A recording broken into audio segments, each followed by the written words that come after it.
Okay, good morning. We are hosting today's Defense Innovation Board meeting at Georgetown University in Washington, D.C., which is also the 2019 Nationals World Series champions. So,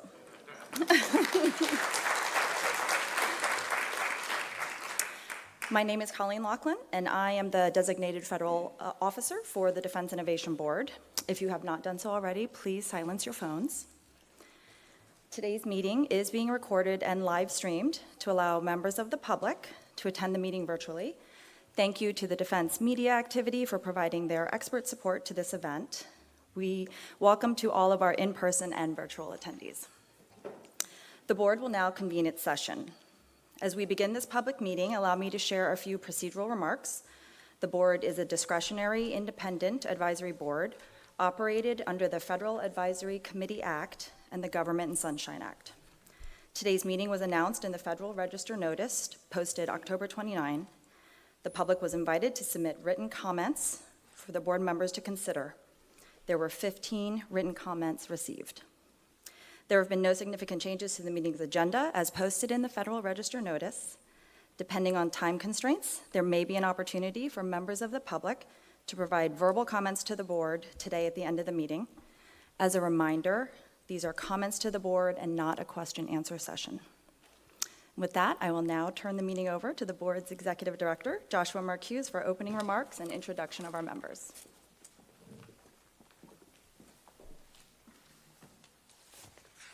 Thanks very much, Colleen, and welcome everyone. So it's my great pleasure to welcome you all to what I think will be a very substantive and productive conversation. Let me introduce you to our board members. We have our chair, Dr. Eric Schmidt, technical advisor at Alphabet, former CEO of Google, former executive chairman of Alphabet. Dr. Michael McQuaid, the vice president of research, Carnegie Mellon University. We have Mr. Milo Medin, the vice president of wireless services at Google. Dr. Richard Murray, professor of control and dynamical systems and bioengineering at Caltech. Ms. Jennifer Palka, the founder and executive director of Code for America and a former deputy chief technology officer of the United States of America. Dr. Daniela Rus, director of computer science and artificial intelligence laboratory, CSAIL, at the Massachusetts Institute of Technology.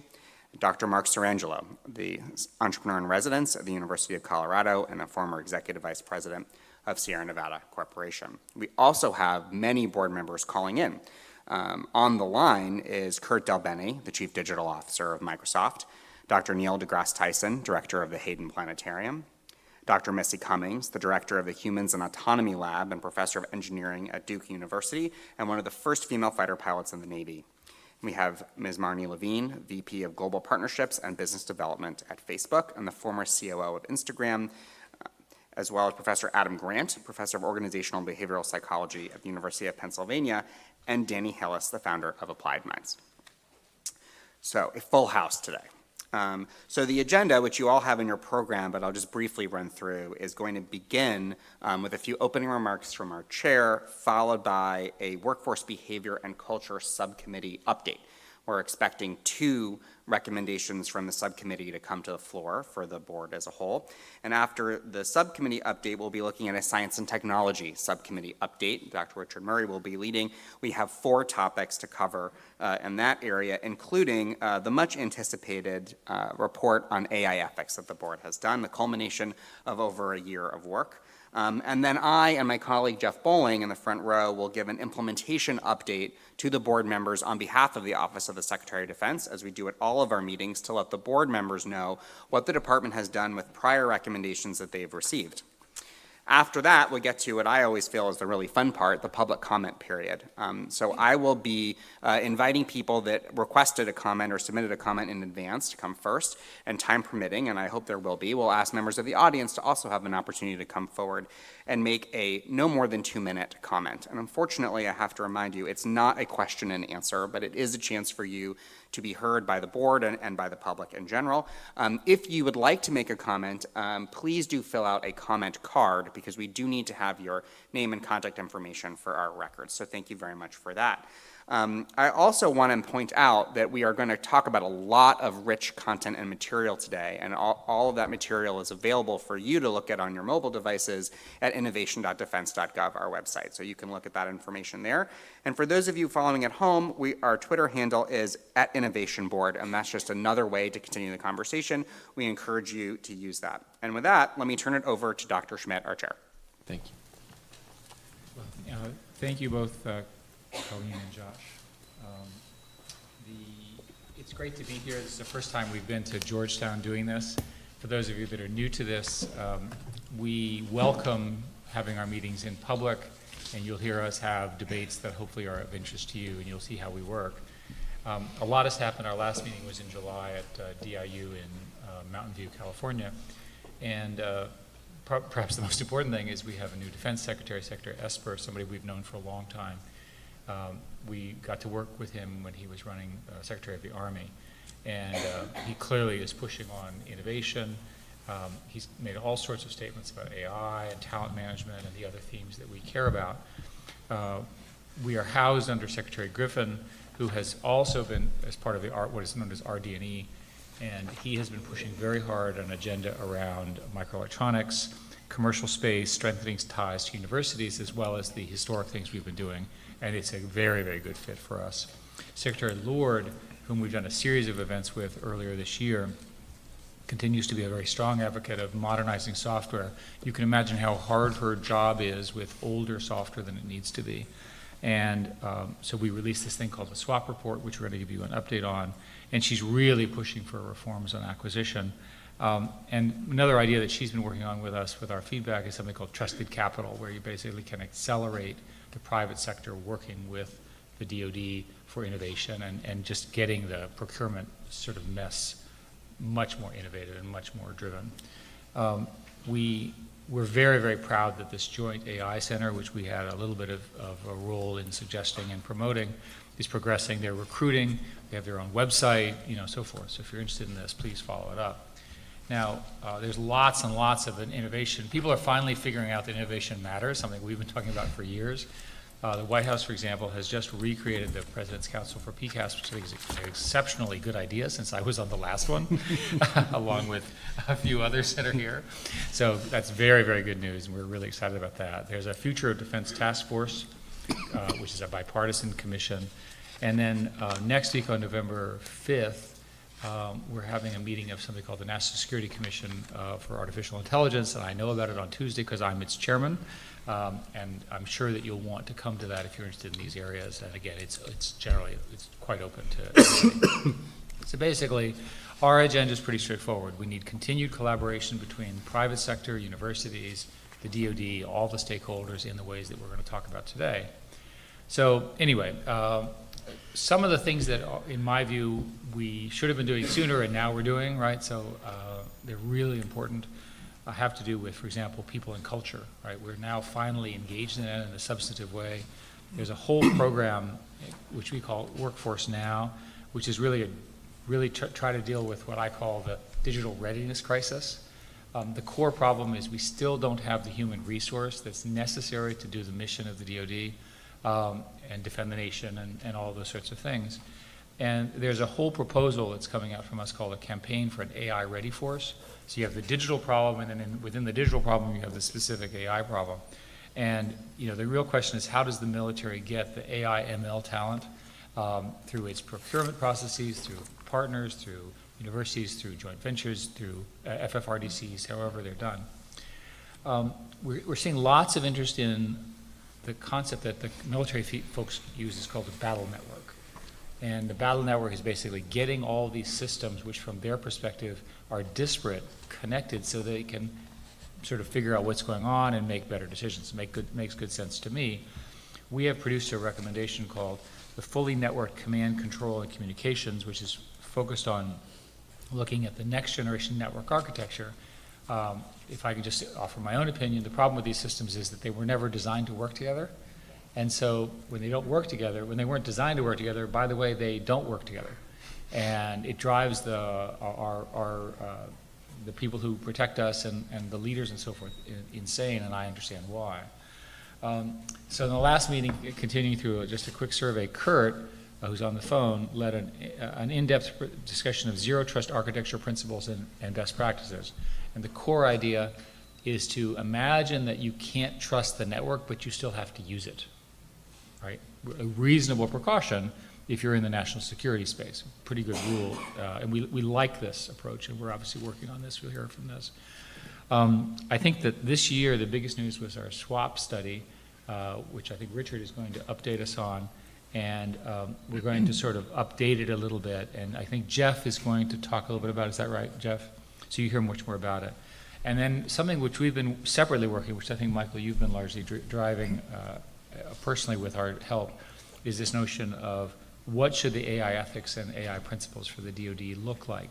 I want to emphasize that this is our proposal to them. This is not their policy, right? So we're trying to help them. We are a federal advisory committee.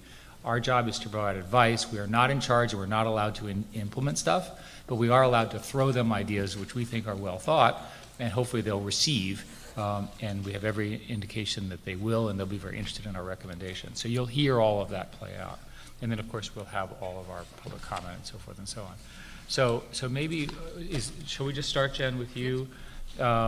So Jen is the co-chair of the Workforce Behavior and Culture Subcommittee. Yes. And sort of, there's actually a number of things you're doing. So maybe you could take through them. Yeah, we're going to talk about two of them today, and thank you very much for that setup. My co-chair, Adam Grant, I believe, is on the phone, so I'm going to be presenting on behalf of him and me and the other members of the subcommittee, and of course representing the fantastic work of the staff who put together so many of these wonderful interviews. The two things we're going to talk about, as you mentioned, are really what we would characterize as a digital workforce readiness crisis and what we propose to do about it, particularly what we want to do about it now, which is why this recommendation is called Workforce Now, in the context of the recommendations that we made. When did we make those original recommendations? Like 2 years ago. 2 years ago. They are certainly moving along, but this is an effort to say it's wonderful that there is some progress. There needs to be more immediate action now, and that's what this one's about. And then I'll speak briefly to what the department needs to consider to develop an effective AI-ready force. But let's start with the Workforce Now recommendation. Obviously, the context here is that the DoD is charged with protecting the nation and deterring adversaries, but to do that in today's world, we have to cultivate a workforce that can rapidly deploy and adopt technology. And so as part of the work of this subcommittee, the DIB staff and board interviewed over 50 people, people in uniform and out of uniform. Some of these people have the skills in digital technologies and innovation that the department very much needs, and the others that we interviewed are involved in service talent management initiatives because they have a lot of perspective on what we're doing right and what we're doing wrong. So I have a lot to say about what we're going to recommend, but I just wanted to start with some of these stories. They, I believe, are now on the website at innovation.defense.gov. And if you go to the meeting tab and scroll down, there's a list of the documents, and I think those have just been put up or will be soon put up. One of these documents contains almost a dozen stories. And I just wanted to share briefly two of them because it really brings to life this issue that we're talking about here as it relates to the talent the department needs and how we are not doing what we should to develop, retain, and recruit them. So this is, names have been removed, but our team interviewed, for instance, an Army logistics officer who attended a top civilian university after he completed his company command assignment. He got to go to a program called the Advanced Civil Schooling Program, and he earned his MBA in a data-centric analytics program. He was then supposed to do a follow-on utilization tour in a role that would leverage his new academic knowledge. But instead of putting this officer in a data-centric role, the Army sent him to a major training center and then assigned him to serve as a Medical Service Corps officer. This is completely unrelated to his training as a logistics officer or to his MBA. The officer then served for 1 year in that position, but he was still eager to use his skills in the service of his country. And he knew that a great place for him to add value would be as an Operations Research Systems Analyst, Analysis Officer, ORSA. So ORSAs use quantitative and qualitative analysis to improve operations and decision-making. This is what we're looking for. The Army sent this officer to an intensive 4-month training program to qualify him in the ORSA area. And then, following his ORSA training, the officer was assigned to a Personnel Development Office, PDO, position. And what he does there is essentially administrative staff work. He makes PowerPoint presentations and builds briefing binders. Here he fills a needed billet, which is the sort of the language that we're working in, but he doesn't use any of the skills that he was trained for. So we've paid for a phenomenal, expensive training. It's very highly valued, both in the DoD and, of course, in the private sector, but we're really wasting this man's abilities. At least in that story, we retained this officer. We have another story of an Air Force imagery analyst staff sergeant who taught himself to code. He did this completely on his own using online resources. He jokes that he's a student at YouTube University with a degree in using Google effectively. This is a fantastic initiative and exactly what we need. So he's moved through all these assignments, and he's seen a number of ways that he could improve unit operations and processes with software applications if he had time to build them. But he has a job, of course, and his primary job responsibilities have kept him from really building those software applications despite having the skills, and they could have enormous impact. This airman has also commented, as an aside note, on the difference between the open source communities online that he leverages and how they do software and the way coding is done in the military. So in the military, he's facing a near total lack of access to the latest tools and collaboration platforms, but what we have for free out there that he can do in his spare time is much more robust. So this has been an additional challenge that will sound familiar from our SWOC report. So this man has 6 years of experience and has decided to accept a technical, he had to decide between accepting a promotion to technical sergeant or leaving active duty. And he really wanted to code full time. And what this meant is that a promotion would really take him further from operations into management. And since he wanted to continue serving his country using the skills that he had developed and he knew the department needed, he actually left and he transitioned into reserves into an intelligence position. So the good news is he's in a civilian software engineer and he gets to code with a great team and he's in the reserves. But this is another example of how we could have retained the talent that the department so desperately needs. So again, there's almost a dozen of these stories. I very much encourage you to read them. If you do, you'll see this pattern. So over and over again, we have dedicated and passionate service members who see what the department needs. They know what the department needs, and they want to provide it, but the system is so much working against them. Now, because of what we've learned from these interviews, today we're making a recommendation that builds off of the previous Defense Innovation Board recommendations on building technology, capability, and capacity. And we're calling for more immediate actions to better use and retain those active duty service members who have what we're calling digital innovation skills. These are, first, technical skills such as modern software development, data science, and artificial intelligence and machine learning. And second, non-technical skills such as rapid capability development and adoption, and applied innovation methodologies such as design thinking and lean startup. I'll put myself in that second category, so a shout out to all those folks who don't have the technical skills but can still contribute. And in both of these cases, these skill sets rely on critical thinking, experimentation, and very importantly, iteration based on feedback from use in the real world. These skills simply aren't yet supported within any existing career tracks. These are the driving mechanisms through which the military services train, develop, and advance specialized talent. So while we are waiting for the personnel systems to catch up with the new skill requirements, the department is underutilizing existing talent and we're losing people to frustration.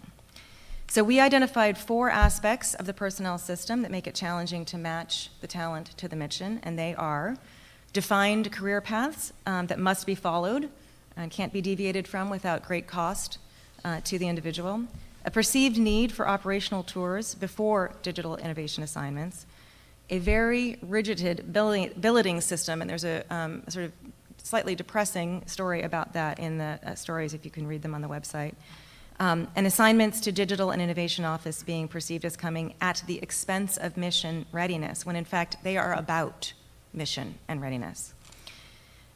So we are making 3 recommendations. 1, the fastest and highest impact will come from making it easier for the most qualified people with digital skills to work in offices that can best use their skills. We're talking about the Joint AI Center, the Defense Innovation Unit, AFWorks, NavalX, and some others. These entities should be given greater flexibility to bring on the people that they need to fulfill their missions. And that means giving them much greater flexibility, and particularly with billets. Second, the DoD should prioritize using and retaining service members with digital innovation skills. Our recommendation is to create a new program within each service, which would take these select individuals off their current career paths and separately manage their promotions and assignments.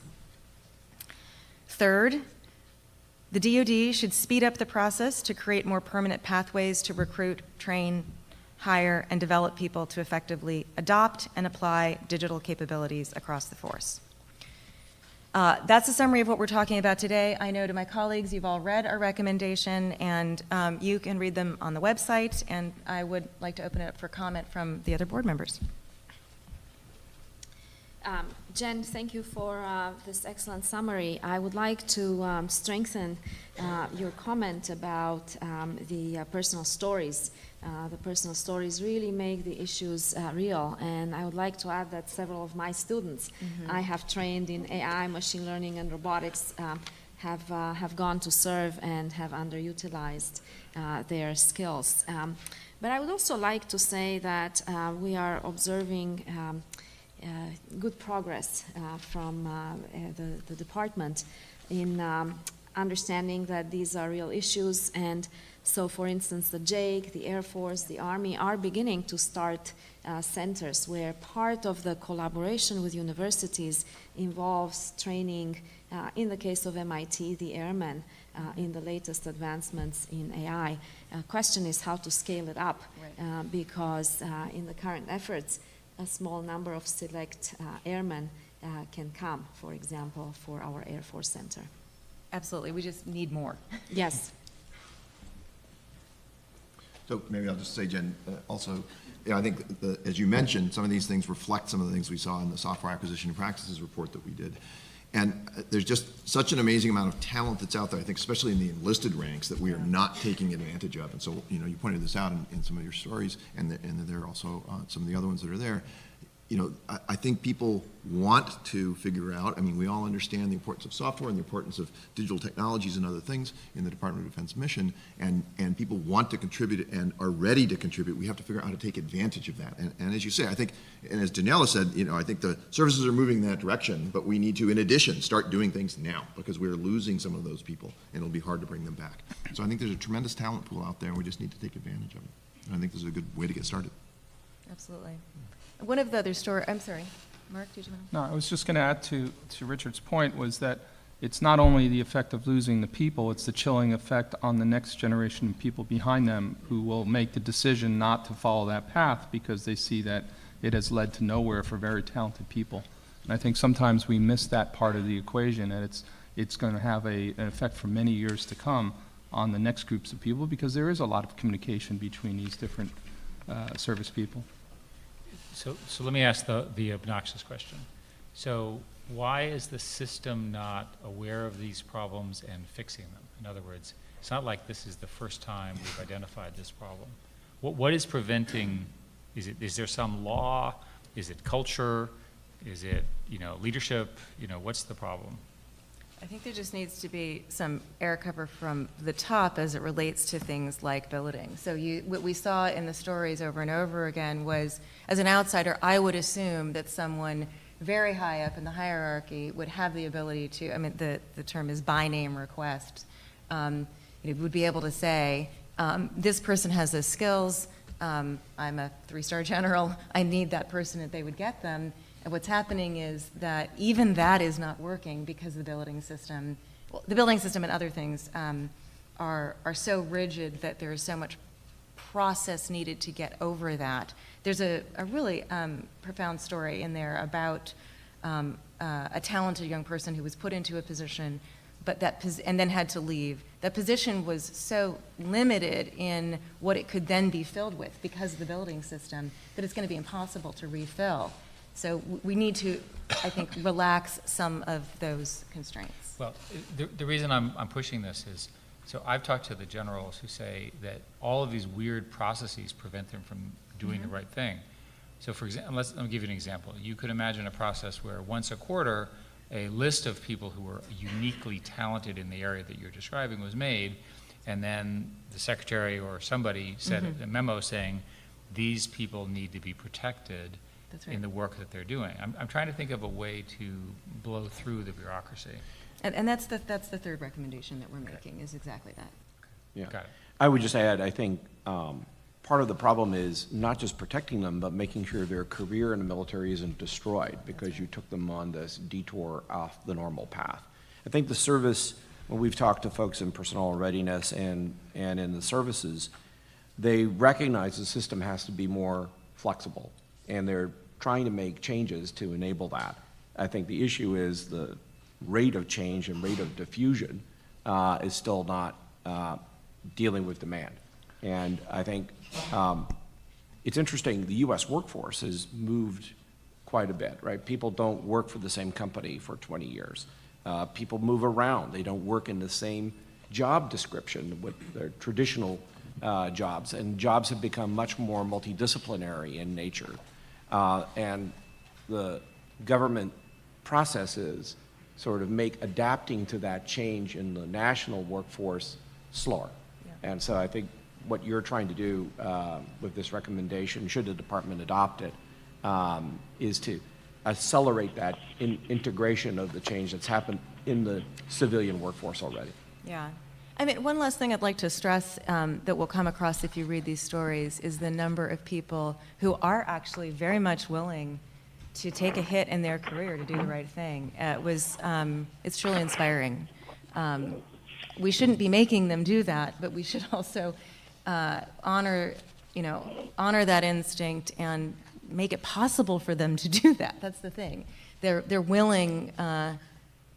They're willing to have a little career risk, but even with that, we're rotating these people out, and they're not actually able to use their skills to do what they know needs doing. I know that Adam on the line also would like to make a comment, and we may want to just check others on the line. Eric?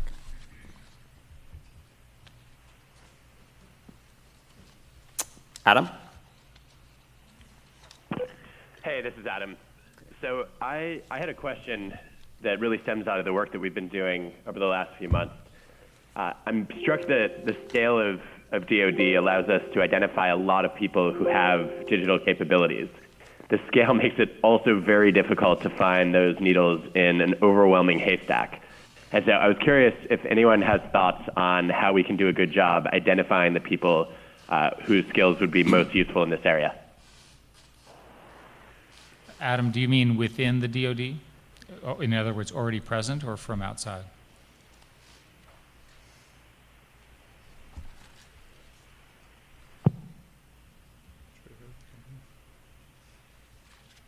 Well, let's see if we can answer his question. I think he means inside, yeah. Anybody have any ideas? My experience with talent groups is people know who the people are, you just have to ask. So you need some process where you can identify it, but typically in our tours of the DoD, the people who we meet with know the other person even though they're in a different group and so forth. They've met them in some context. So I think a collection process where you say, look, just tell us who the really, really capable people are in this area, you probably get 70% coverage right there. And I think a lot of these people are self-identifying because they know the department needs their skills. Yeah. Yeah. Well, another idea is to maybe create opportunities that are outside of the regular tracks that people have to do where people can contribute. Maybe there could be challenges or there could be contests where people could step up and use skills that others might not know about. And this could also support young people's desire to have an impact, make a difference, contribute beyond what it's written on paper. Absolutely. One of the other things we saw was that there is a qualification and an evaluation done on filling the billets or not filling the billets. not necessarily on the quality or the type of person within that. So an adjustment to how the evaluations are done of the people who are actually managing the system, to look at metrics of does the person meet on a score level, the qualifications, how high, how long do they stay in the job, those kinds of qualifications which do exist outside the DoD could be used instead of saying I have 422 billets and I'm evaluated on how many bodies I put into those billet slots. Yeah. Josh, remind me, which recommendation from our previous recommendations was about the career path? This number, oh, I'm sorry, little quiz for Josh. It was probably back. So I know we talked about it in recommendation number 1, and I believe it was also possibly then 2, and yeah, make computer science a core competency was number 2, and Ben, what was the other one? Number 15. There you go. See, you always need to phone a friend. Thank you, Ben. That was Ben Bain, leads our Workforce Agriculture Committee, and is a total rock star. 1, 2, and 15. But what I was going to say, Jen, is we are, Eric, reaching the time allotted for this recommendation, and I want to make sure we have a chance to go to the phone line. Are there any other comments on this, guys? Can we vote? Is there further discussion? Shall we go ahead and vote for this one? Yes? Sure. Yeah. So how would you like me to do this, Josh? Well, based on the conversation I just heard, I don't think we need a voice vote on this one. Let me just say, all those in favor? Aye. Is there any opposition? Okay. Abstentions? On the phone? Anyone? I think we passed that one.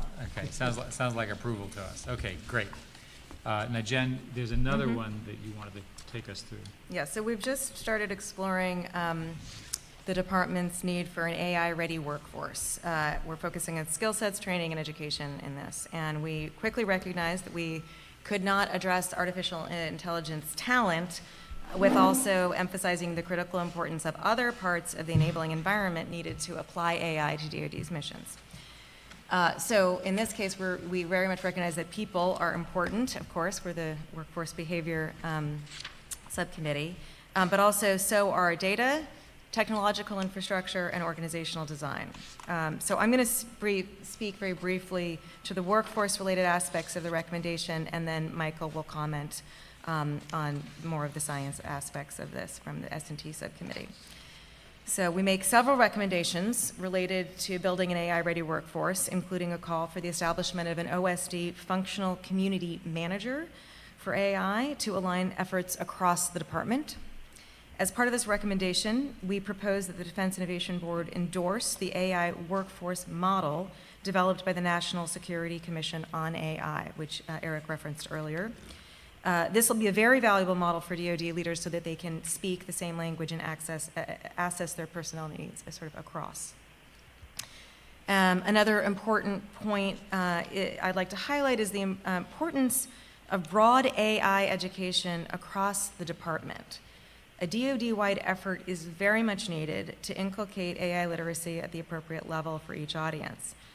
The issue here is that there are broad and persistent misconceptions of what AI is and isn't, what AI can and cannot do, and the DoD really needs to address this. We need much greater awareness at all levels of what AI is really good for, essentially.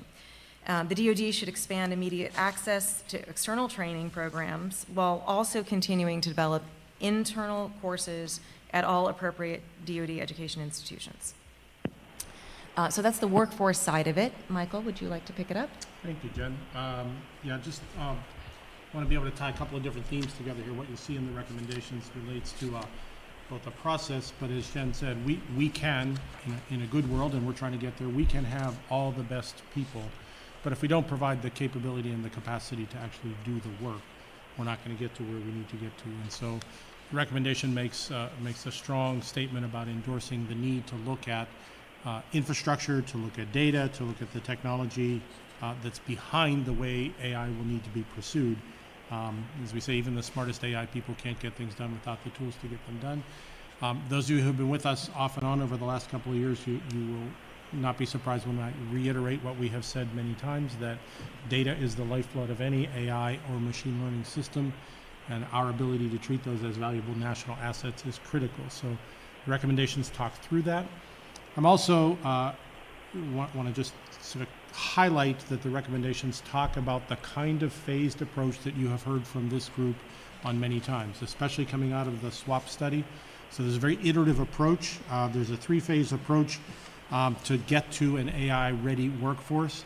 So, and phase 1 is a pilot program. It's about learning while doing. It's about teaching valuable lessons across the department. But it's also about not getting yourself caught in pilot hell, where all you do is pilots. And so it requires us to continue to evaluate and learn on the pilots. And so doing these things at a statistical enough scale that you can learn trends and capabilities and what works and what will not work. I think there's a role for Jake to lead in the evaluation of those AI pilots, so that's in our recommendations. The pilots then in phase 1 will inform phase 2, the goal of which is to create a real sensible talent pipeline and standardize the processes that we just talked about on the workforce side of how you identify people, how you identify the skills, how you look at moving those people around through the organization. And then in phase 3, to essentially make this owned and responsible at the service components that will then have the demonstrated capability and capacity to apply AI, not just to pilots, but to real new ongoing missions that they are responsible for. So ultimately, the goal for all of this is to learn new ways to conceptualize what AI can do, learn new ways to see how we will manage the people in that process, manage, let's say, enable the people and make sure we have the right people with the right tools and the right skills to be able to do the job. And to really learn how to prosper in an environment where systems are abundant, thank you, Milo, and where competition occurs at speeds well beyond where it does today. So, Jen? Comments? I like this phased approach, and I like this. Well, aren't you the one who proposed it? That's why I like it. So. We like it too. Yeah. I think it's very important to start with pilots, but then to figure out scaling up, because without scaling up, we will not get to the right numbers and the literacy level that you're talking about, Jen.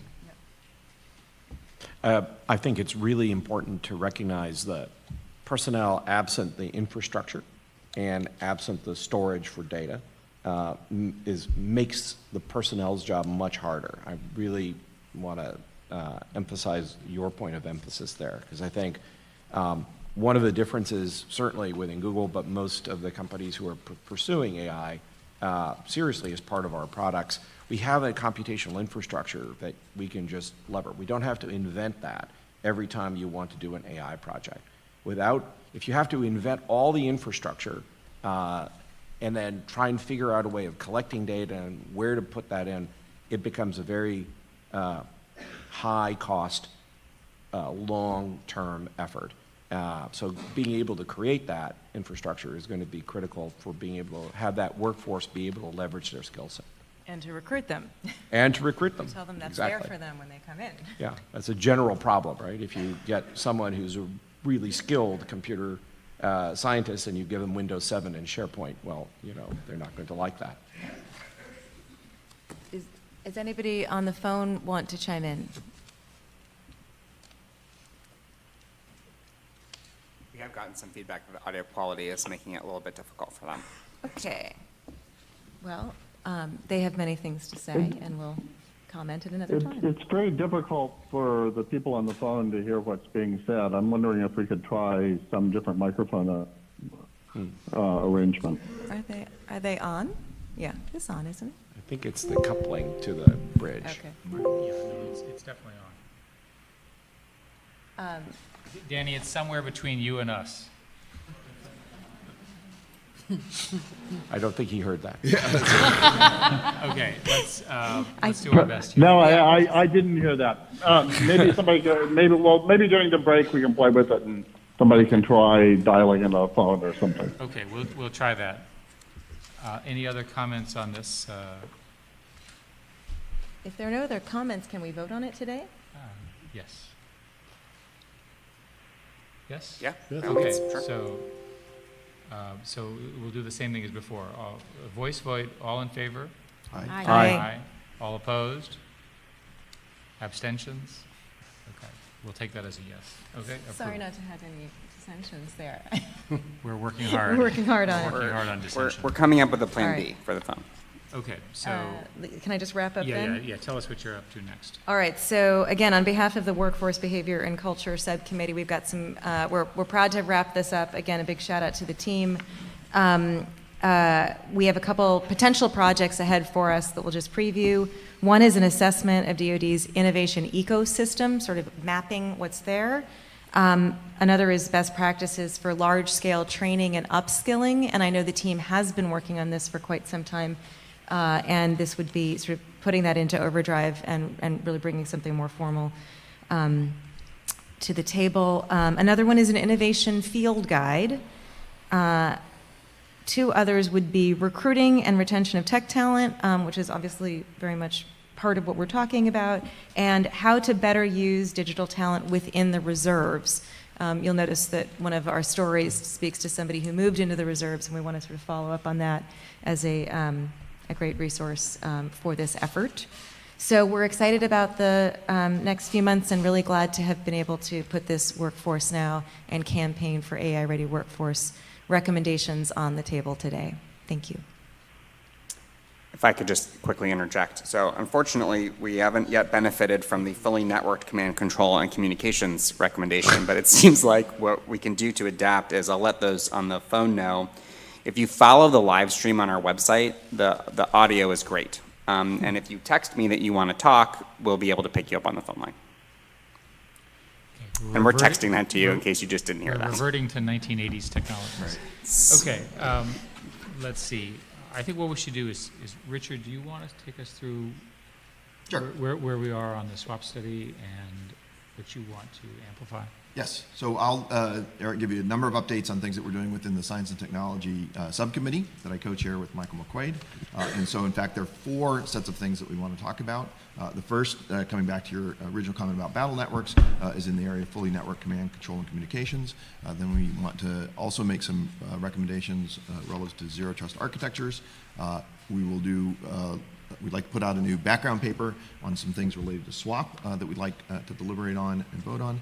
And then finally, talk about the AI ethics principles activity that we're doing. And then a quick update. can I ask you to define each of these categories for the audience?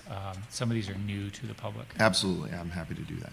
So as we kind of walk through these, so the first of these activities that we've been working on is in the area of fully networked command, control, and communications. And as Eric said at the beginning, this is really thinking about as we make use of networks and battle networks, we have to be able to rely on these. They have to have the bandwidth that we need. They have to have the capabilities that we need. And so Milo and Mark are going to take us through some of the work that we've been doing there and a set of recommendations. Sure. So part of being in the modern digital infrastructure is being able to move data around and moving it around both securely as well as with adequate amounts of bandwidth. We've talked about it before that the department in many ways lives in an environment of comparative poverty for communications and compute. This department is trying to work hard to rectify that. That part of that rectification was tasking to us to go examine the department's state of battle networks, which includes not just the tactical edge, but also the transport out of that region back to other parts of the infrastructure. One of the differences that we find in the department versus sort of the commercial sector is many of the networks, many of the communication links that the department uses and develops are stovepiped.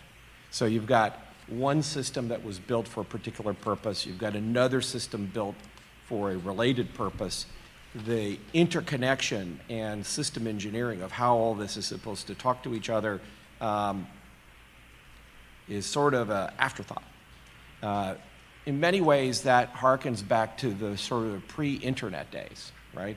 Where we had individual networks and we just kept replicating systems that were not interconnected and didn't talk to each other well. There are a number of challenges with this. One, it's difficult to get resilience because you have to make that one network be very capable and deal with a attacks, deal with outages, without having to be able to take advantage of other communication assets that might be nearby. Another problem with it is, how do you actually think about security in that model? The department tends to think about security from a communication security perspective, as I have a link with encryptors on it, but the data on both sides is unencrypted.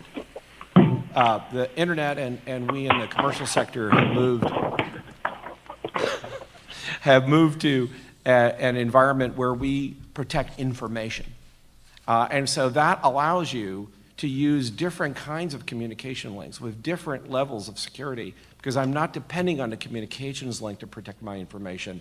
That's operating at a higher level of activity. And these networks also need to get much faster because the volume of data coming from sensors, the move to cloud requires a communication network that is capable of supporting the data rates that are required to move data back and forth in and out of the cloud. And, you know, this is part of the problem here is, I remember when I worked for NASA 25 years ago, at that time, the government was the leader in communications and compute R&D. Today, that's really being driven by the commercial sector. So how do you lever commercial technology either in whole or in part to make DoD's communication infrastructure more reliable, more affordable, more capable, and more secure? And that's the part of what we've been talking about. The first set of and by the way, this is not a new problem. I was reminded this trip that in the second offset, where we developed capability for stealth, for precision-guided munitions, there was also the goal of developing a comprehensive communications and command and control network. Now, that part of the second offset did not really materialize, and so it's still a problem today. So part of what we've been working on with the department is, and there's a recommendation in here about trying to move away from these kind of stovepipe infrastructures to more of a platform using network virtualization and software-defined networks where you can lever multiple networks to provide resiliency, to create interoperability between existing legacy systems, today's commercial systems, and tomorrow's networks that are coming online, so that you've got the ability to increase capacity, to assure that communications can happen under stress when parts of the links are going away, and to better take advantage of temporal communications, where I may have a satellite or an airborne relay that may be transiting an area. How do I take advantage of that resource which may not always be there? So we've been working in this area. There's a recommendation in the document about that.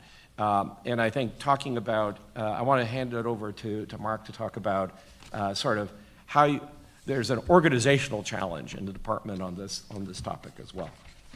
Thank you, Milo.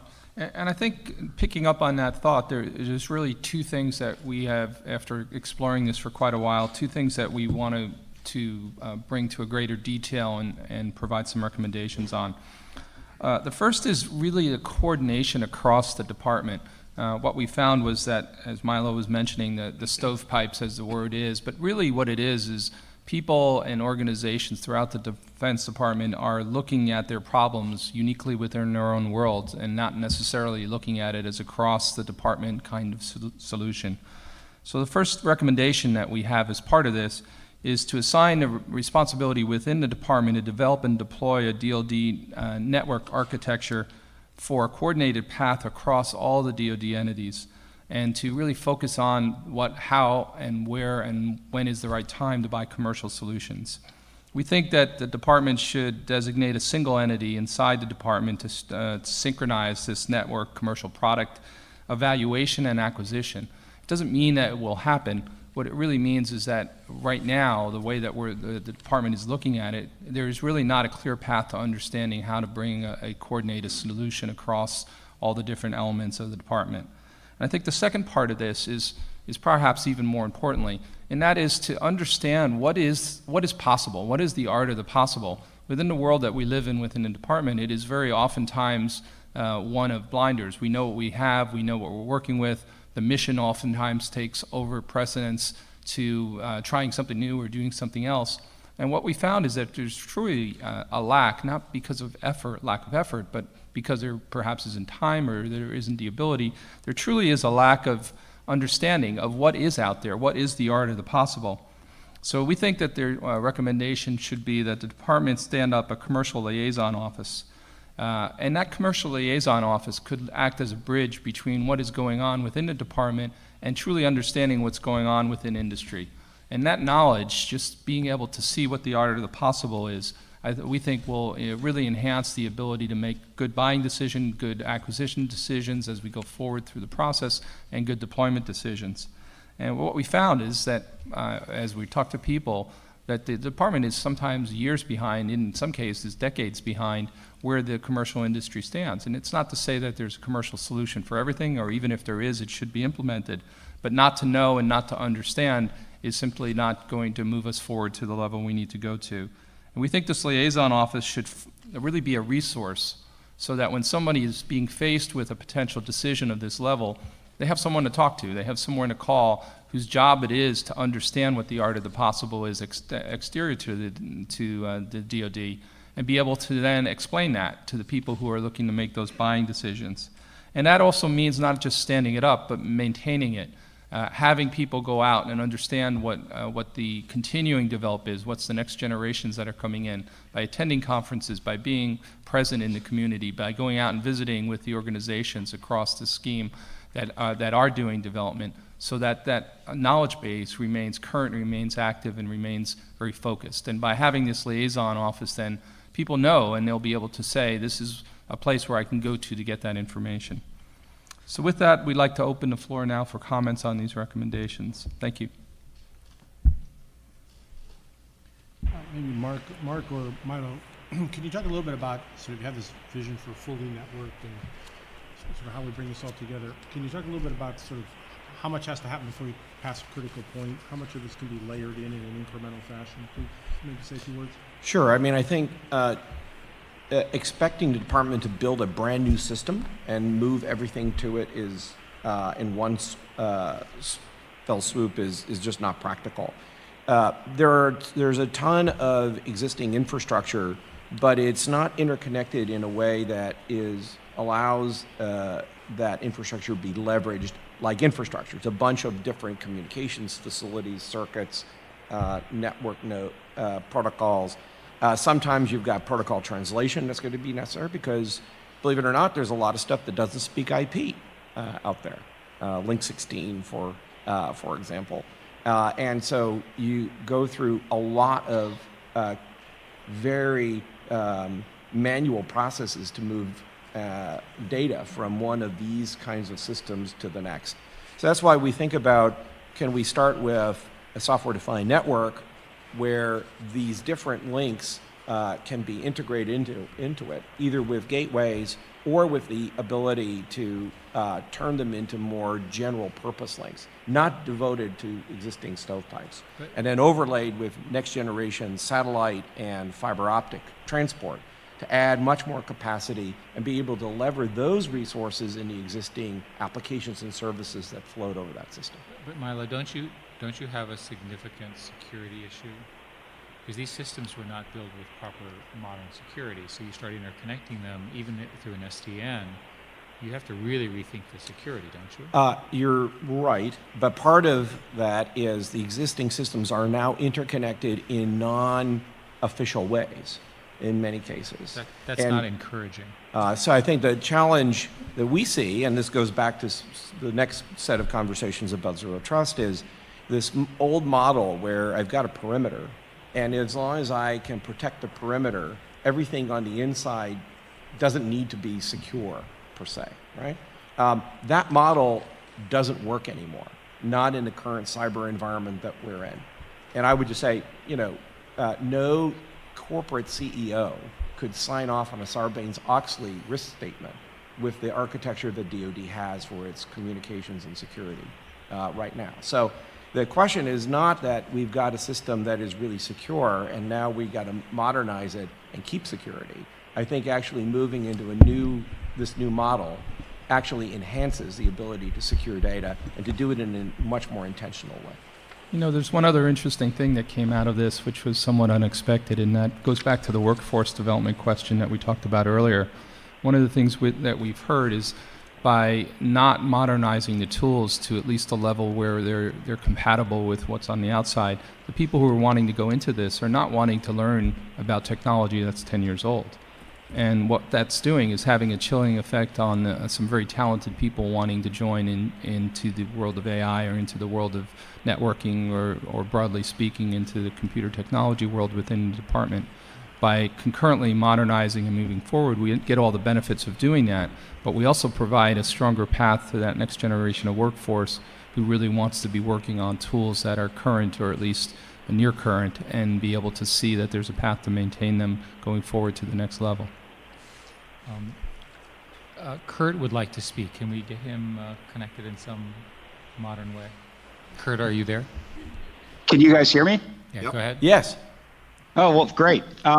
So the audio, I think that people mentioned is kind of tough. So I'm not 100% whether this topic has come up, but in reading the paper, one of the things I think would be good to layer on is as the DoD moves to public cloud, a lot of the particular implementations that the paper talks about are within the public cloud.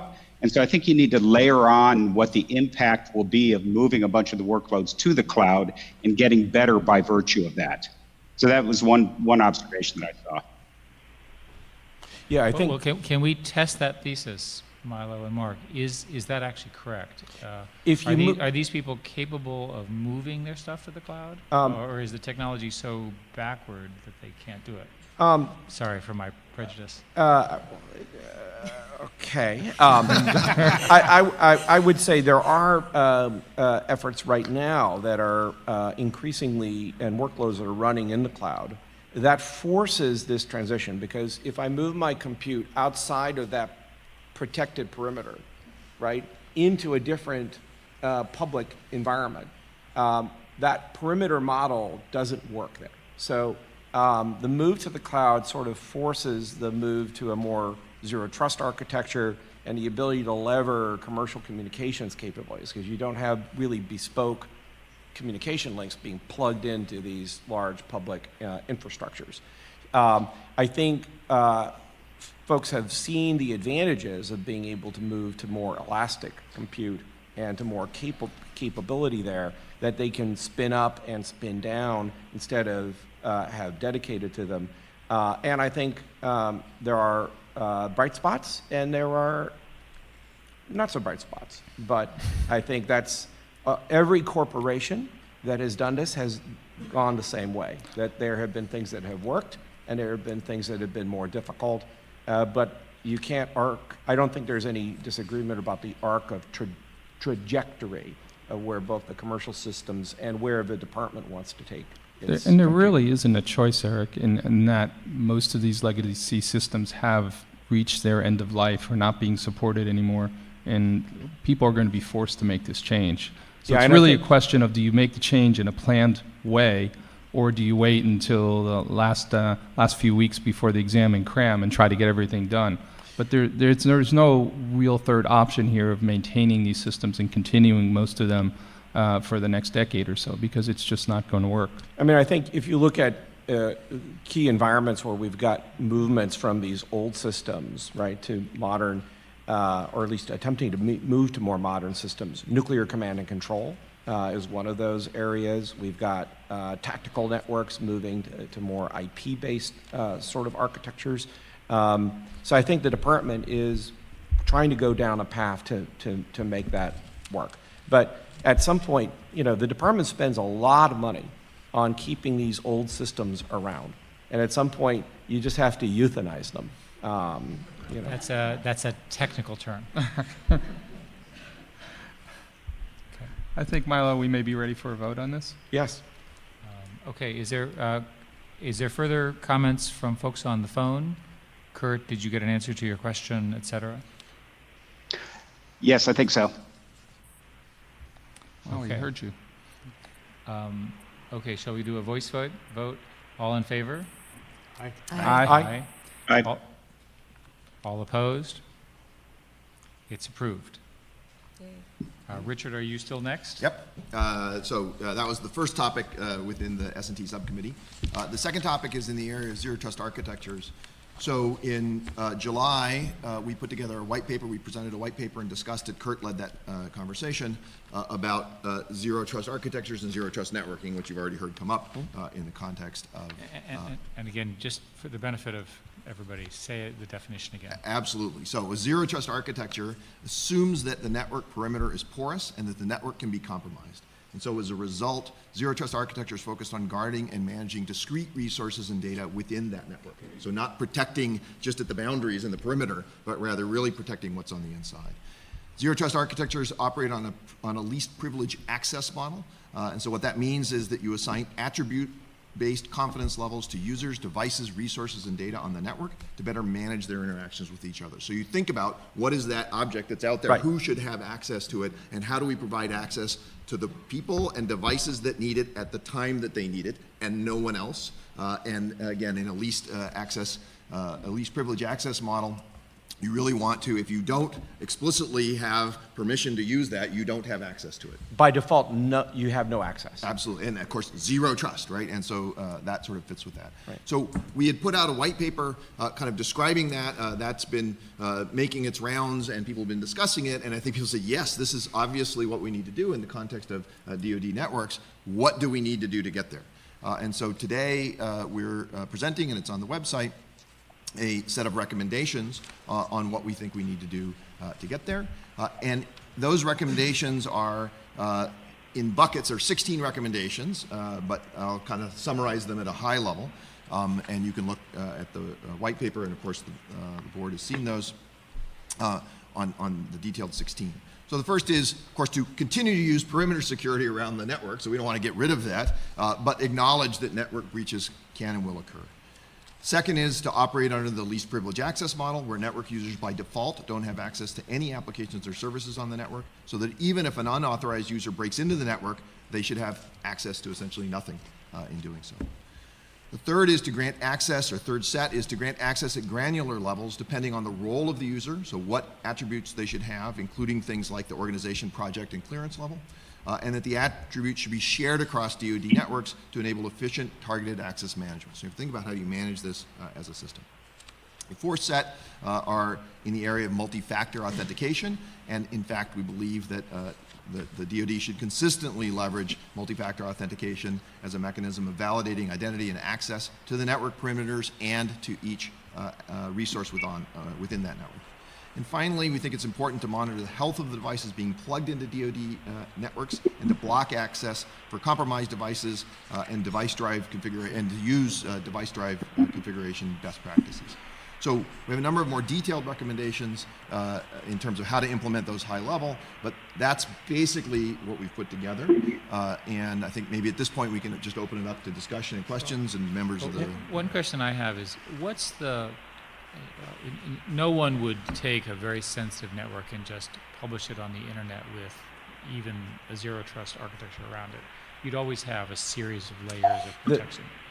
Yeah, I think the question here is where you are on the network, right, is a signal, not a key. So the fact that I'm on base or in a contractor facility is a useful set of knowledge, right, to know whether or not I should give you, whether or not I'm operating in the state and the role that is appropriate. But it doesn't inherently give you any access to information. It's an indicator, not a guarantee. A signal, not a key. So my question is, what's the limit of what you would recommend the DoD do? Clearly, you're not going to put everything on the public network for everyone to see, including our adversaries. That, nobody's going to propose that. But are there things that you would not put into a network because they're so sensitive and you're not unwilling to take even the theoretical risk of contravention? You know, my view on this is if you just look at the technology that is used today, right, to protect some of the most classified data we have, it's less sophisticated than what Netflix uses to protect Disney movies. That is to say, you have a piece of classified highly classified data goes to a contractor, you have no knowledge of who opens that, right? Whereas if I download a movie off Netflix, I get certain rights. I can potentially cache that, potentially every time I open it, Netflix knows about that. What part of the document I can get at is known. There's this ability to use cryptography and network to maintain fine-grained access control to information. So I would argue that actually you can be much more secure about knowledge by having it be protected with the right combination of encryption and network. So in the formulation that you all have, the zero trust architecture includes knowing what part is being accessed and all the tracking, revocation, and so forth that an access control system implies. Yes. Right? That, in fact, zero trust empowers that to function.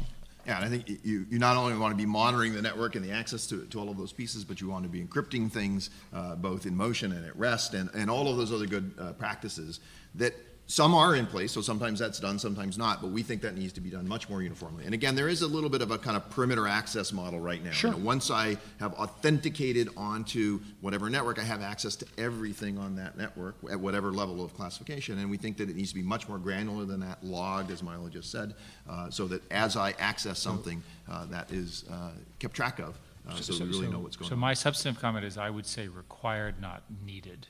So, for example, encryption at rest and encryption in transit is required in the model you're absolutely. designing. It's not optional. Correct. Are there other comments? I'm just wondering, besides the perimeter access, are there other steps towards implementing zero trust architectures? There are a lot. So, you know, I think commercial industry is figuring this out. So if you look at big corporations, I mean, you know, we all know, you know, just from our own use of multi-factor authentication and other things, but just, you know, what you have access to depends on who you are, what role you're playing, what piece of information you're trying to track. So there are a lot of these things that the commercial technology is there. People are moving to that model. So I think in the commercial world, zero trust is something that people are having to assume. We need to adopt those technologies, make use of them within the context of DoD. It's more than just perimeter access. Yes, so, but my question was about the DoD. Right. So are there efforts, significant efforts to adopt? I think there are pieces of things going on, but not nearly enough. And I think that, again, it's a huge organization, and so one of the challenges, and we try in our recommendations to lay out how to get started, is to really start moving in that direction as quickly as we can. I mean, I think there are major efforts going on in some of the services, and certainly in the CIO's office, right, on focusing on this, because it's a key mechanism to help deal with insider threats, right? I think one of the challenges is this notion of role and identity. Ironically, even though we have CAC, that kind of personality is not vended in a way, right, in a consolidated directory or the ability to have information to know who is accessing things.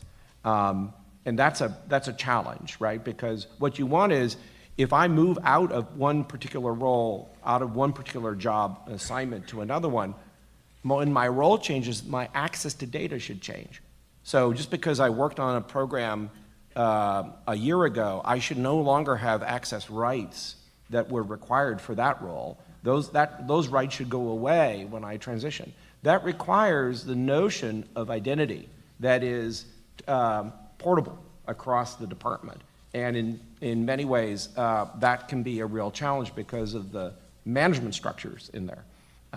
But Kurt's been very involved in this effort. It'd be great to have him say a couple things. Kurt, can you speak on this? I'm sorry, I didn't catch the question. The audio is very tough. Okay, go ahead, Milo. Sorry, I was just saying, you've been really deeply involved in this effort. I just want to make sure that you could add any additional commentary.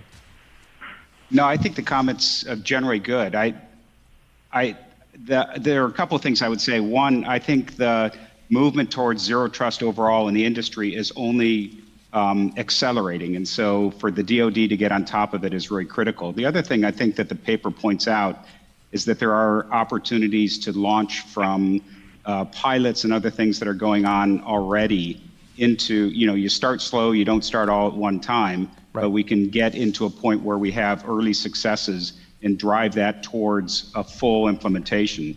I think the idea of having somebody in the DoD, an organization that drives that overall, that takes what's succeeding now and builds on that, and then comes up with the plan for the organization as a whole is really, really key.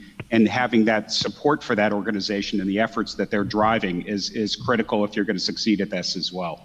But the industry is challenged in doing it just as much as the DoD will be. But the what comes out of it and the improvement in the security posture that comes from this approach is just huge. And so there's a huge urgency around doing it. I'd also just like to this is Danny Hillis, I'd just like to pile on a couple of other comments. One is that this is a rapidly changing area, so I think we would need to see it as a dynamic problem. Track it and follow it and develop it. And then the second thing that I think is important is that this also has the potential of really speeding up the software deployment process, because an awful lot of that is slowed down by the qualification process that we have to put things through right now, because we don't operate in a zero trust mode. So I would just add one more thing. On the academic side, there has been very rapid progress in what homomorphic encryption can achieve, computing on data without decrypting.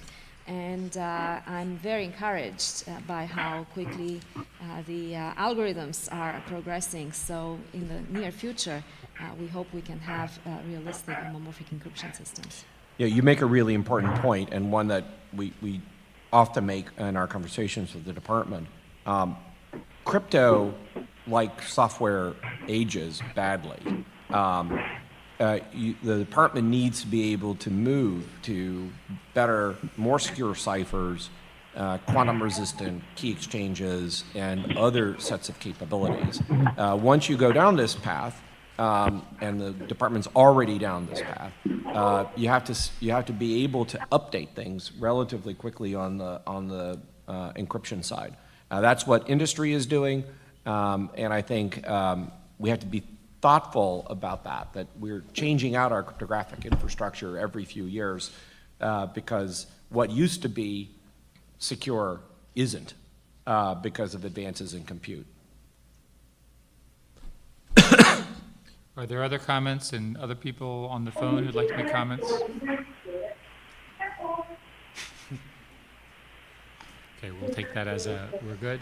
Any more comments?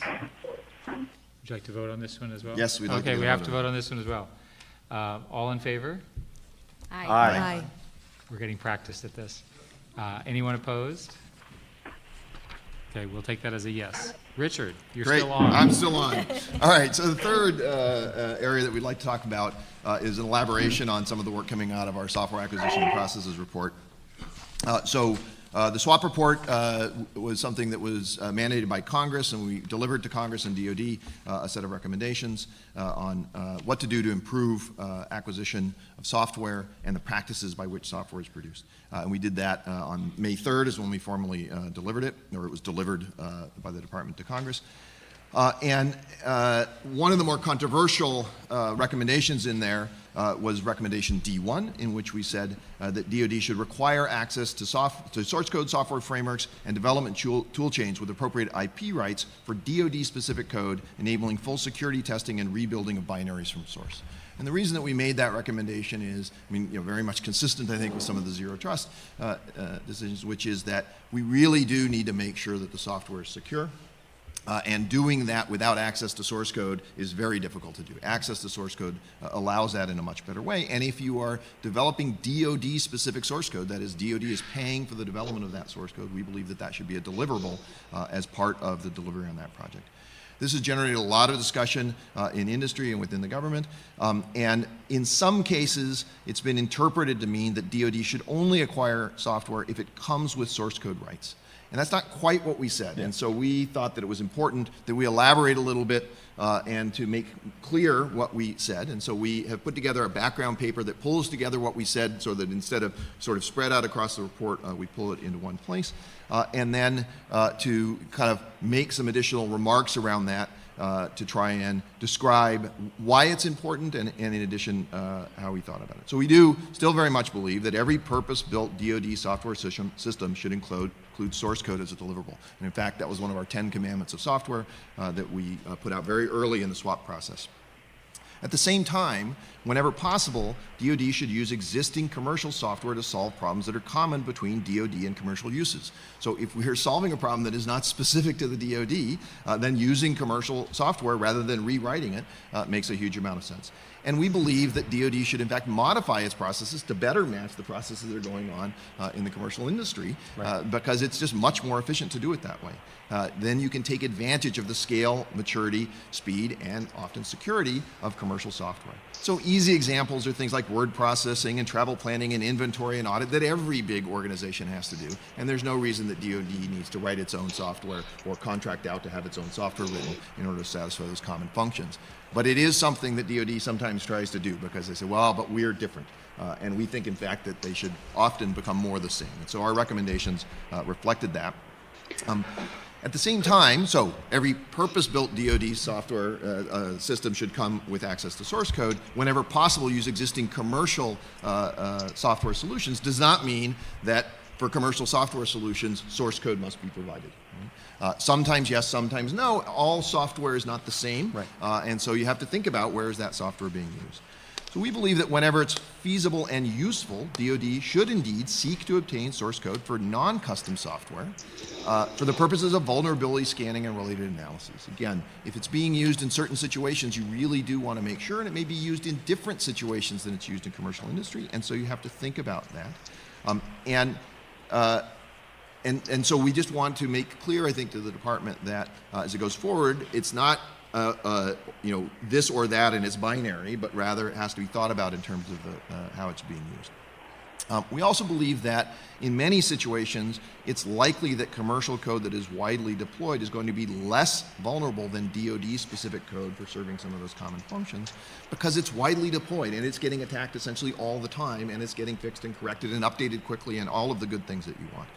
So we have, in the background paper that we've put together, we've tried to pull out some of these pieces, and where we've seen things where there might have been some inconsistent language in the way that we said things, we've tried to be a little bit more clear about that. But again, whenever possible, DoD should use existing commercial software to solve problems that are common between DoD and commercial uses. Whenever feasible and useful, DoD should seek to obtain source code for non-custom software, and every purpose-built DoD software system should include source code as the deliverer. So we've put together this background paper. We'd like to have a little bit of deliberation on that and then agree to adopt that as a kind of enhancement, I suppose, to the recommendation that we've already made in the SWAP report. Questions or comments on this? I'll just say I think it's a very important clarification. One of the things I was, proud to be a small part of this study, because one of the important things that it said, which seemed kind of radical, is that where there exists commercial software, DoD should adopt the processes to allow industry standard practices. In other words, adapt your processes, don't build custom software. And I think that could have so much benefit to the department, and if the lack of clarification earlier around source code was keeping that from moving forward, I think this is a really, really important clarification. Yeah. I would also just add, I would be very suspicious of any package that hasn't ever had a CVE found, right? I hope it's out, CVE. Sorry, an exploit or a bug that was a security hole discovered. That means if there's a commercial package and no one has ever found a software bug that was a security issue with it or operating system, that means like nobody's looking at it. You want to be running code that people are looking at, that people are poking at, that people are prodding. And I should put in the comment that open source is sort of the hybrid layer here, right? Where I can run on top of an open source operating system where I've got total visibility, where people are pushing on it, beating on it all the time, when you find bugs, that's a good thing, right?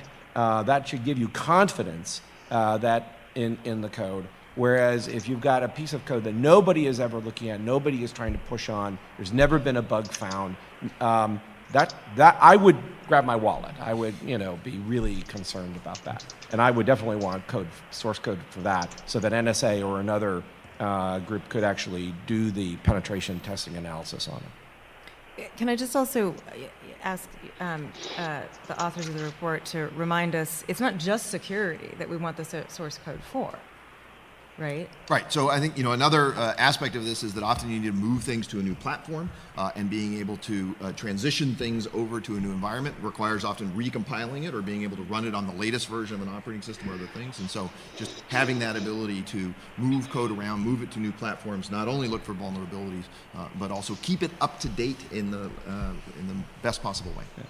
Well, keep it up to date, but also keep it functionally up to Absolutely. date. Right. So if you build your own thing, you're going to be confined. Yes. To Software those, does not age gracefully, so yeah. it really you have to be careful. That sounds like we're in wild agreement. Are there other comments on this, Michael? No. Comments on the phone?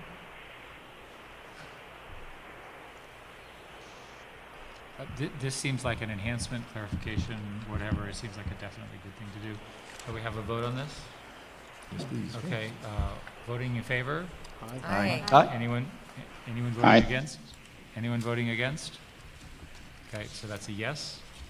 Richard, you're still on. All right, but I'm going to hand it over now to Michael McQuaid to talk about our AI ethics principles report and recommendations. Thanks, Richard. Thanks, everybody. And the crew over here, you're going to have to do the telepromptering since I can't see what's going on here. And I'm probably going to randomly go through all this, so figure out which slide I'm talking about. No, I don't want to do the clicker. So, no. Okay, so we're going to talk about the effort on AI ethics principles. I will start at the beginning by thanking an enormous number of people for this process. Just to remind everybody, this is sort of a 15-month thing that we have been under. 3 things happened last summer. One was the newly published AI strategy, made a specific reference around leading in AI ethics and safety. The Joint AI Center was stood up, including the responsibility and activity in the Joint AI Center around ethics. And we were tasked by the Secretary to put together a process to deliver a set of information and a set of potentially recommended principles on what AI ethics should mean for the department. Eric mentioned it before, I'll mention it at least once more. We are a federal advisory committee. Our job is not to write the ethics principles for the department. It was to engage a very broad community and to recommend what those principles might be. When we're all said and done, the adoption of any principles needs to be the responsibility of the Secretary and the department. Having said that, we have had enormous cooperation across the board. And I will tell you that it is very heartening to see a department in particular that has taken this as seriously as it has. First of all, because of the impact on mission, but second, because it is an opportunity to lead. It's an opportunity to lead a global dialogue founded in the basics of who we are and how we operate as a country and as a department, and where we go from there. So did I get enough context for you there? I think so. So let's go to the next slide. So question is, why should the department be looking at ethics? First of all, it should support the DoD's commitment to an ethical AI strategy. We need to provide clarity. We do need to provide clarity to people who will use these systems, and we need to provide clarity to the public so that they understand how, when, why, and where the department will use AI in the world as we go forward. We want to create a starting point that ultimately should lead to a coherent and collaborative dialogue with our allies and our partners around the world to help shape global norms. There's been a lot of work in this area. The U.S. has signed on to certain OECD principles, but it becomes functionalized in the military. It becomes functionalized in the department, and we need to be engaged with our partners in ensuring that the values that we all collectively represent show up in the principles that govern how we work. And finally, we need to demonstrate that the DoD takes the use of AI responsibly. takes the use of AI as it would with any other technology responsibly. So, next slide. 15 months ago, we started the project. We had 2 public listening sessions, 4 total public sessions altogether. Over 100 stakeholders participated in those interviews. For those of you in the audience, you will recognize this is a subject for which there are a very wide range of opinions, a very wide range of fact patterns that people use. They were all a part of this process.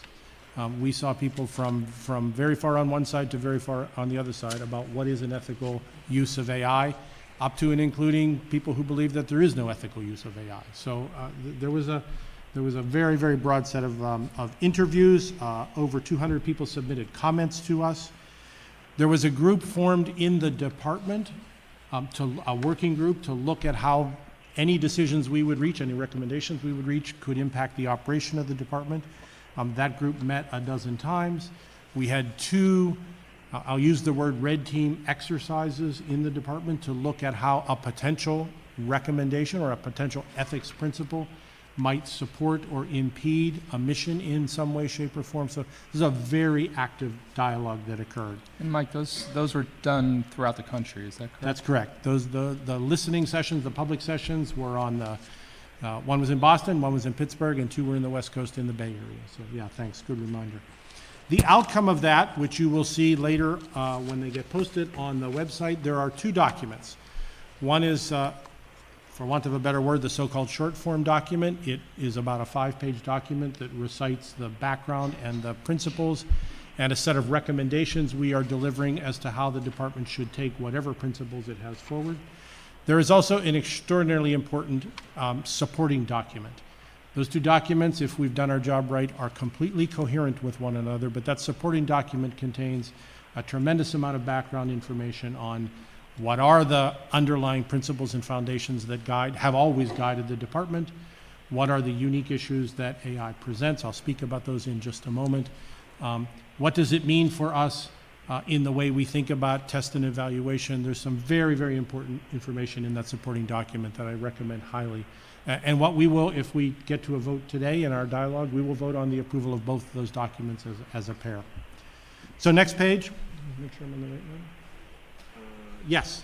So you have to start this conversation with 2 fundamental questions. So number 1, do we have to create an ethical framework in general? The answer to that is no. This is a department and a country that operates on an ethical framework that informs how the Department of Defense operates. Those start from the basic laws of the land, the Constitution, and the body of law that's evolved from that. They include the U.S. Code, the Title X codes. They include international norms and the international law of war to which we ascribe or subscribe, international treaties. They also rest very heavily on well-articulated, well-trained, and well-communicated doctrines and policies and norms and values that the DoD and the services communicate to every person. So we are not starting from an unfertile ground here. We also have, there's a piece of technology. There's a lot of stuff that wraps around AI. It is a piece of technology, and it's a department that has a profound history of the development of complex technology that does hard and dangerous things. And I would not suggest we should be having a conversation about AI without that experience and capability to have done hard things in the past, to have developed cultures of safety, cultures of complex operation. So there's a very strong grounding point there. And all ethics principles that we would offer need to leverage this basic foundation. So that was our starting point. We then have a conversation about what makes AI different. And I will say we bounded this entire project not to re-adjudicate technology in general, not to create a new ethical foundation for the department, but our task was to say, what does AI create as something new, if anything, in that conversation? It could have been a possible outcome that when we were all said and done, we said, there's nothing new that AI brings to the party, just go back to what was on the previous slide and reaffirm a commitment to those and continue to do what we do. We did not find that to be the case. There are certain things about AI that we do believe represent fundamental differences to just another piece of technology. They relate to the potential for augmenting or replacing human judgment. They relate to the different ways we will need to assure, to the extent we best can, and in a responsible fashion, safety of our systems. They relate in a lot of ways to the role that the private sector has in both the development of AI as a technology base and in the data that is used to inform, train, and deploy our AI systems. They also relate significantly, or they also provide a new framework around biases that could be introduced into a system because of the unique nature of AI, whether that is in the algorithms themselves or whether that is in the data. And I'll speak a little bit more about that in a moment. So we do believe that there is something different about AI. We arrived at 5 principles, and the shorthand version of those principles are the DoD's goal for its AI activities should be that they be responsible, that they be equitable, that they be traceable, that they be reliable, and that they be governable.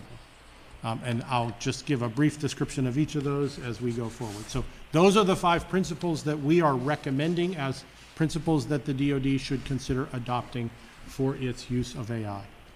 The first question, or the first principle, is responsible. It's a firm statement that human beings exercise appropriate levels of judgment and remain responsible for the development, deployment, use, and outcomes of DoD AI systems.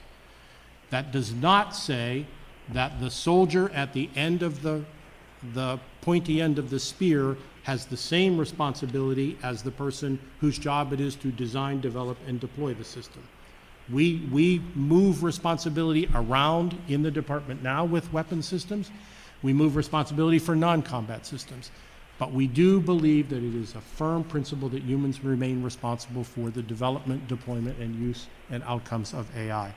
The humans are subject to the legal requirements that I talked about in our ethical framework.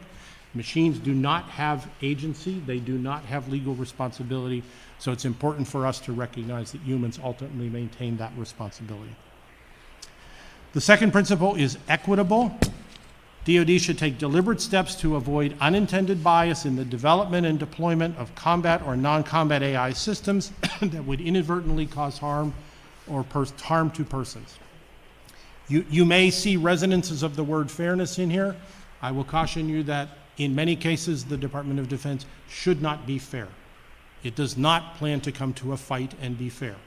What's at operation in this principle is that unintended unfairness, unintended bias are what we are trying to make sure we point out here. You can think about that in non-combat systems. What happens if an AI in my personnel management system has an unfair bias either in its algorithmic integrity or in the data that is used? And it should be a firm principle that our goal is to not have unintended bias in our systems. So that's the second of the principles we recommend. The third is the principle of traceable. This one speaks to our engineering discipline. Our engineering discipline should be sufficiently advanced such that technical experts possess an appropriate understanding of the technology, the development processes, and the operational methods of the systems, including transparent and auditable methodologies of the methodologies, the data sources, the design procedures, and the documentation. What does that all mean? That means that we intend that there should be a clear ability to understand how we got to where we got to on the system. That does not mean that we need to, in real time, be able to trace every modification of a weight on a machine learning system. But it does mean that our methodologies and our decisions around the development of the technology and the system should be at the appropriate level. The fourth is a principle of reliability. DoD systems AI systems should have an explicit, well-defined domain of use. We design for a purpose. The safety, security, and robustness of such systems should be tested and assured across the entire life cycle within that domain of use. By assurance here, we do not want to convey that we believe that, unlike any other system in the world, that you should be able to 100% guarantee fail-safe behavior at all times. We at one point had words like fail-safe in the conversation. Fail-safe can imply not accepting ever failure. We live in a world that is more complicated than that. In the current systems we use, we allow a risk-based evaluation of how much safety a risk-based evaluation of the consequences of our systems. and we believe that our AI systems should be in the same category. They should be tested, and that you'll see in our recommendations. The ability to test and evaluate AI systems represents a new challenge to us because of new tools, new techniques, and we have some strong recommendations in addition to the principles around the work that has to be done in creating those new T&E methods for AI systems. And our final principle is governable. AI systems should be designed and engineered to fulfill their intended function, this is a very important principle for us, while possessing the ability to detect and avoid unintended harm and disruption. Remember, in a combat situation, they are designed to create harm and disruption. They should be designed to detect and avoid unintended harm or disruption. They also should be designed to be able to be disengaged and deactivate deployed systems that demonstrate unintended escalatory or other behavior in the field. The concern here is what happens if a system not fails to function. We deploy systems all the time that potentially can fail for a reason. The issue that we're bringing to light here is what happens if a system in the field begins to demonstrate behavior that was not the intended behavior. And we believe that it's important to recognize that a principle should allow us to be able to disengage and deactivate that behavior. So those are our 5 principles. In addition to that, so for next steps, what happens is we'll have a discussion and conversation here. You'll get a lot of feedback from the team. This has been a very active conversation across the DIB and across the country. We'll vote on those today. The report then gets transmitted to DoD leadership to review, and the DoD will decide on its next steps.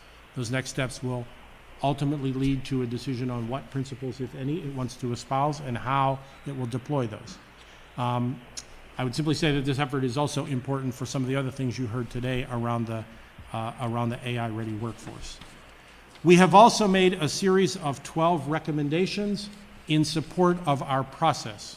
So while the DoD will decide what to do with the ethical principles, we have 12 recommendations. I'm not going to talk through all of those. They're in the report. I would encourage you to look at those. I want to highlight 4 very quickly. One is that the DoD should formalize its response to this study and recommendations, and it should formalize how it will proceed with its process and communicate what it is going to do about AI ethics. That will include potentially issuances on either policy, principles, et cetera. Number 3 is to cultivate and continue to grow the field of AI engineering. It is a rapidly evolving discipline. There's investments that need to be made in the underlying technology, but there's significant investments that need to be made in the way you engineer these systems, test, evaluate, et cetera, and deploy those systems. Number 9, to develop a risk management methodology. It is important that we get our language right and that we understand what the level of risk is in the systems that we deploy, what the consequences of those risks are. I'll harken back to the SWAP study. Not all software is the same, and we need to treat software contextually, so a series of work there. And finally, number 12, we endeavored to create a set of recommended principles that are not just for today and that they should disappear tomorrow. I would not use, however, the word timeless. It is an evolving field. It has been a very important exercise to engage the broad community, and we believe that the department should continue in its convening and discussing and engaging with the public, both inside the department and outside, to continue to understand how the field and how the ethical issues surrounding the field continue to evolve. With that, I have just 10 seconds where I want to recognize 4 people. Aaron Schubacher, who's standing right there. All of you who have ever done this kind of work realize at the end of the day, there is a staff member who gets it all done. So Aaron has been indefatigable in his efforts to get us to a place where we could all talk about what we're talking about today. Matt Daniels and Greg Allen. Matt Daniels as the AD for AI ML in R&E, and Greg Allen in the Army, in JAIC as a technical advisor in JAIC, have been instrumental in helping all of us understand how, when, and where this will be impactful and impacted in the department. And finally, Heather Roth from Johns Hopkins, who was an SGE with us for over a year on this project. and has been instrumental in making sure the grounding and foundation around both how the department operates now and what AI brings from an ethical point of view. So I just want to recognize those 4 people before I open it up to discussion. Well, Michael, can I say that this is an extraordinary piece of work by you and the team. If you read it when you get a copy, you'll see the list of all the people who were part of the meetings by name. You'll see quite a bit of the details of the process that was come to. You'll see technical matters that define this. I think it's important that we have a proper discussion about this. Danny Hillis, are you on the phone, and have you heard this conversation so far? Yes, I am. Can you I apologize. I'm familiar with the recommendation, so I'm going to ask actually if Michael could put back the governable slide up on the screen, because I think that my comments are primarily about that. I mean, having built a lot of these artificial intelligence systems, I think this is the most problematical aspect about them, because they're capable of exhibiting and evolving forms of behavior that are very difficult for the designer to predict. And sometimes those forms of behavior are actually kind of self-preserving forms of behavior that can get a bit out of sync with the intent and goals of the designer. So I think this is actually one of the most dangerous potential aspects about them.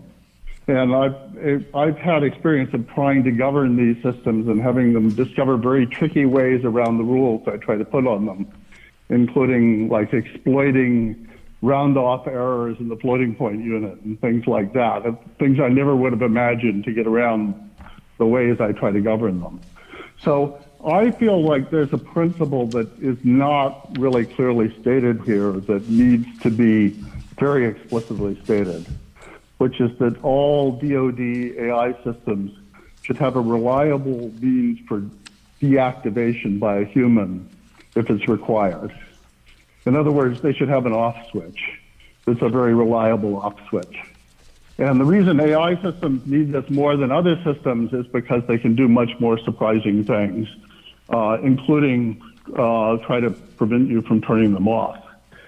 So I think this is a very important principle that needs to be stated very clearly, and I don't feel like it's stated clearly in this statement of governable. So either I think it needs to be a different, an added principle, which it was in some earlier drafts, or this statement needs to be modified to incorporate that notion of an off switch. Okay. Did you have other comments besides that? We'll return to that one. We'll call this the off switch question.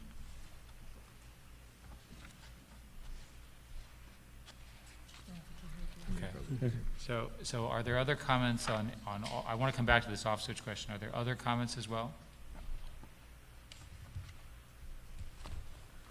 Well, so I guess I'll just say, not directly on the off switch question, but just on some of the other things.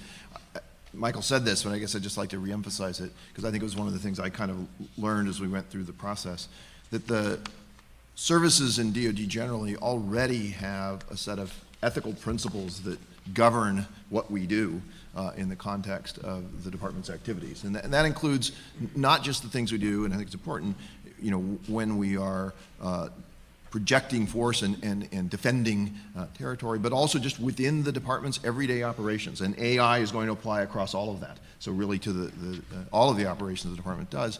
And I was impressed, I think, with understanding more about the ethics that the services expect of all members of the military and civilian workforce that apply across all of those activities. And I think this builds on that, as Michael said, in terms of thinking about what's different about AI. But I think it's important to recognize, because we heard this a lot in the public comments, and you know, that people are against the use of AI, and really I think against the use of force. And the U.S., I think, is a leader in its moral and ethical values in how it defends itself against people who want to hurt us. And this builds on that, and I think it's just important to recognize that those ethical principles are very strong within the department and indeed within the United States. I mean, that is part of the Constitution and the other things and being a democracy.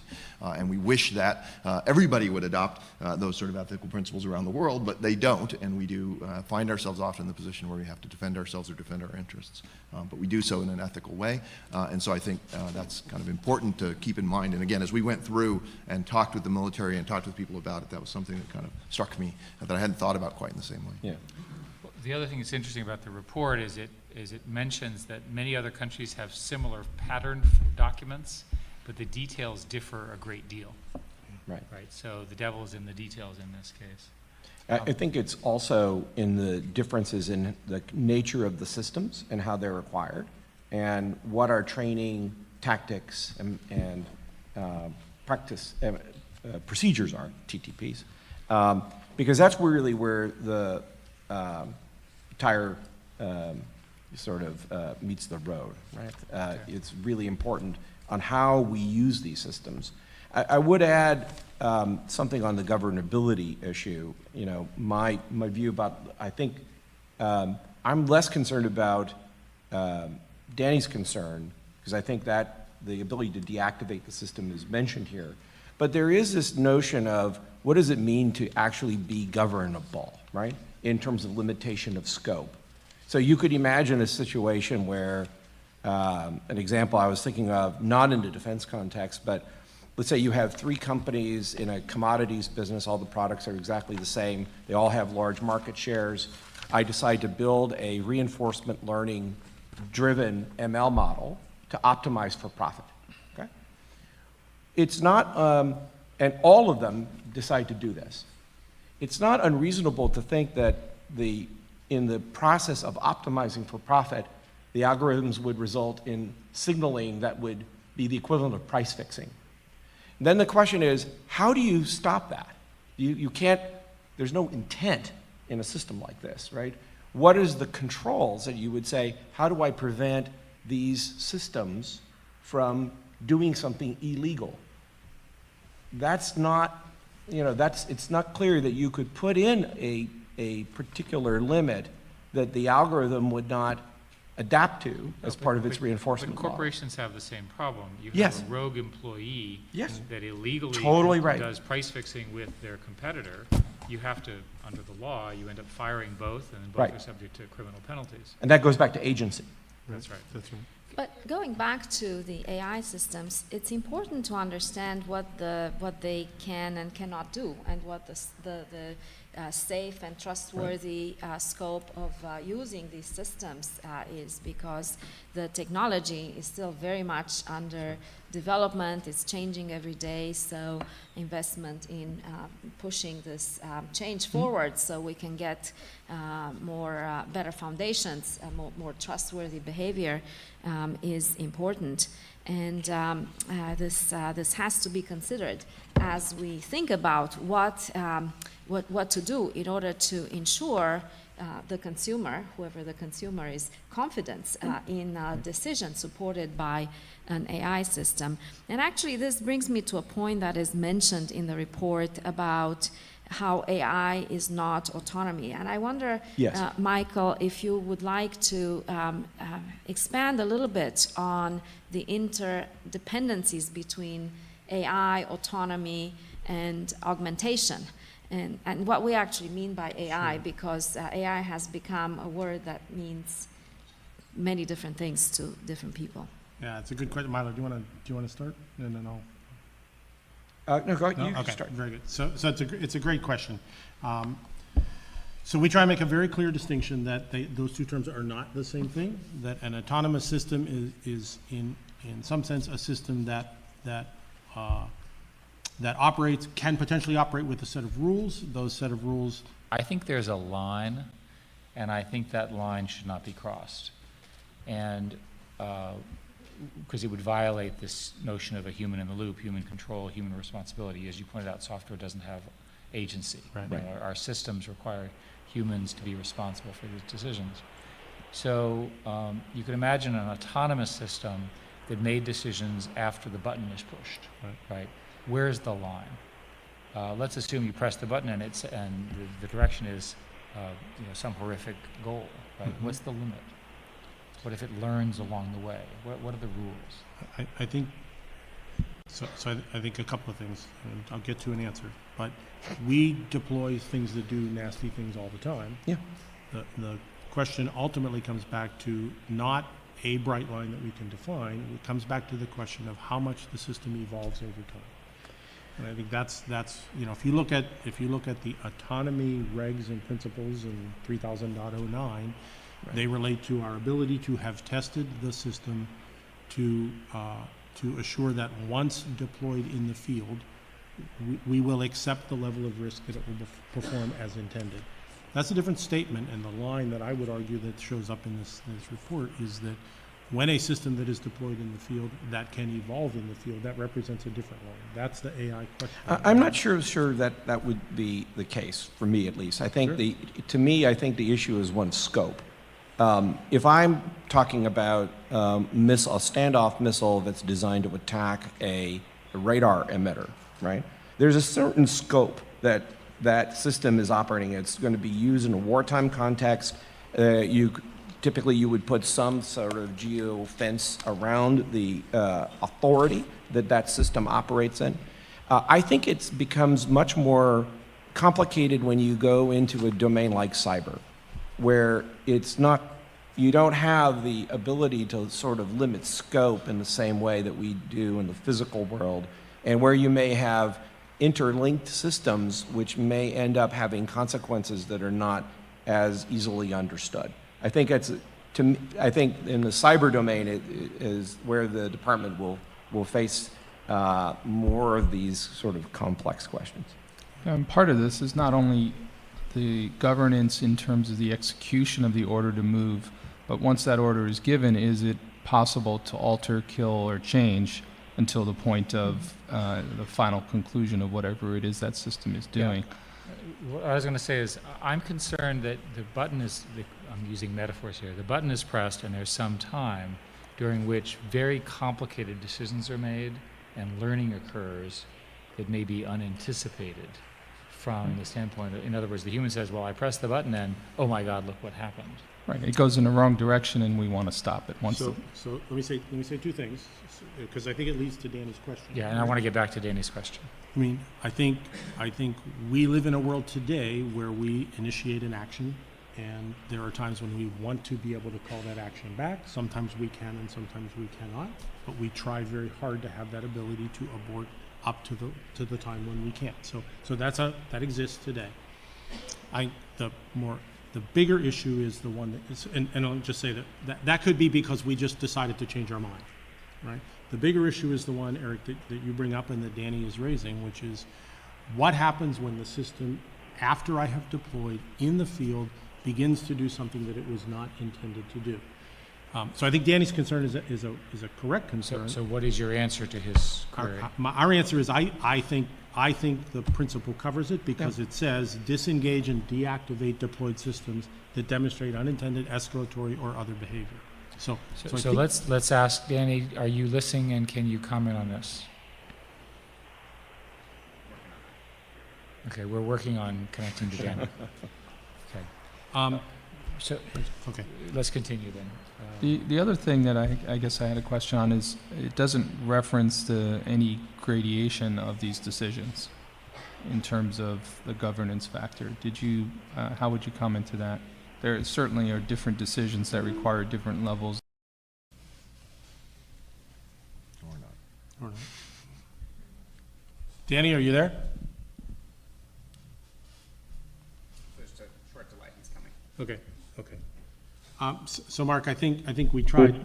People in the future, I don't think there should be any ambiguity about it. I think that we should say that it needs a reliable way of deactivating, of a human deactivating the system. So I just think the wording is unclear. My suggested wording was, DoD AI systems should have a reliable means for deactivation by a human if required. Yeah, I guess the question in my mind is, I think we agree on the principle that it needs to be deactivated or disengaged. I would like to, I want to be careful that we might envision a possibility where humans cannot act fast enough to disengage. I would definitely agree with that. And again, going back to the cyber domain, right? You may have another AI system that is actually acting as the supervisor, right? To looking and making sure that different systems are in compliance. I think actually requiring a human to turn it off is actually more limiting. Presumably, that's not what Danny was talking about. Go ahead. I'm not saying that's the only way of deactivating it. I think it's fine if we have automatic systems to deactivate them. But I think that a principle for the current state of the art, until we understand better ways of governing these things, is that it should always be possible for a human to deactivate. It should always have an off switch until we get better at being able to predict the behavior of these things.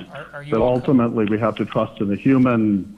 That doesn't mean we can't also have automatic. Are you all comfortable with language which says automatic or human deactivation?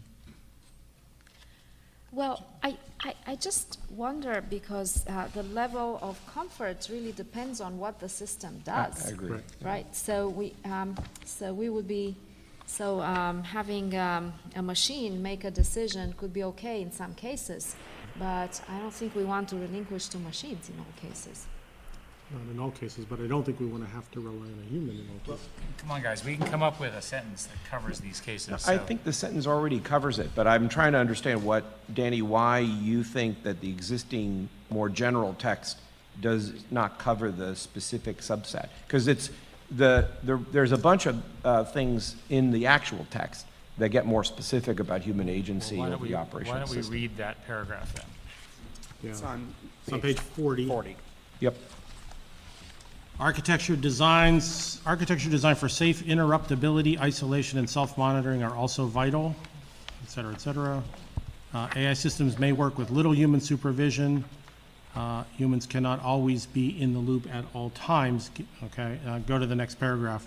System architecture should be designed where appropriate to permit safe interruptibility. For complex systems and system of systems, engineering for isolation or graceful failure is prudent. Let's see. Recent work on safe and so I mean, I think that's the core wording here. But come on, guys. It just seems like we can get a stronger statement here. The principle here is human or automatic interruption in the case of either violation of values, human concern, decision-making, what have you. There must be a way to insert a sentence that addresses this in the document, clearly. Yeah, I'm okay. I mean, I happen to think the wording covers it, but if we want to say human or other automatic ability, that's okay. So my proposal is some variant of the systems must include human control, or in the cases where that's not fast enough, automatic control in the case of a violation of norms or what have you. Somebody can come up with the right wordsmithing. I want to reflect the Milo and you guys are in agreement, actually. Yeah. Right. So, Danny, are you able to do you have some language that would work?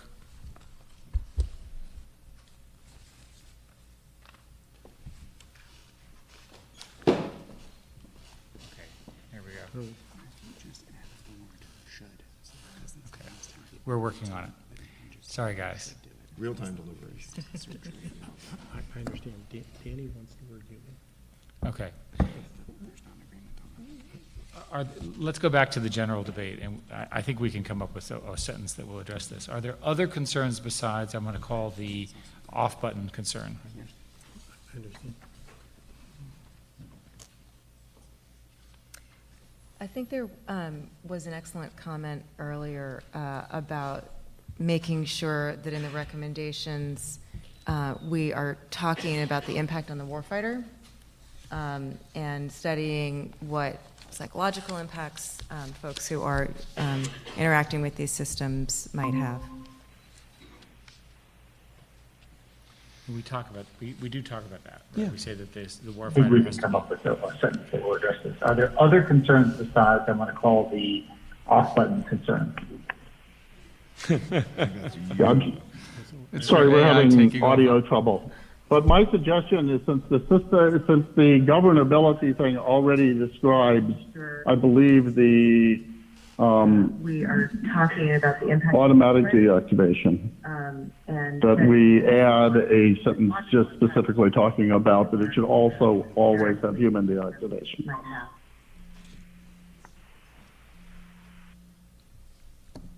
Okay, so, Michael, what is your? Say it again, Danny?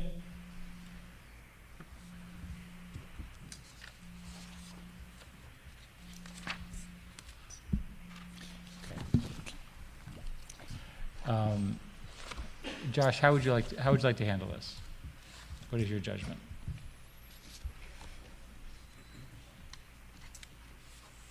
Give me a second. I think quite a lot of detailed attention went into the selection of every word in the 32 drafts, and that we should make a note of the specific language that Danny is recommending, but I don't think that this prevents the board from voting on the language as it is. I also will ask him to text me rather than try to say over the line the language he wants, which may help us get to an answer faster. I'm sorry, we're dealing with a 20-second delay here. So when you say it again, I will only say it again 20 seconds later. But I suggest that we just add an additional sentence. I believe the current statement already covers the notion of automatic deactivation, which I think is good, and sometimes that will be necessary. But I think whether it's automatic is there or not, there needs to be ability to have human deactivation. So I think we should add a sentence saying specifically that all DoD AI systems should have a reliable means for deactivation by a human if required.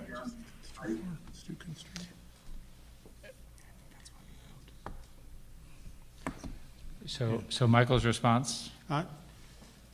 Danny, how about if I'm not sure you can hear me, so let me suggest the following. Unintended harm or disruption and for human or automatic ability to disengage or deactivate. Right. I am not in favor of a principle that demands that humans be the only source to be able to disengage. Yeah, I agree. So I'm either going to suggest we stay with the wording as is, or we add for human or automatic ability to disengage. Okay, so let's wait for Danny's 20 seconds to answer. You know, YouTube doesn't have the same delay in it. Milo.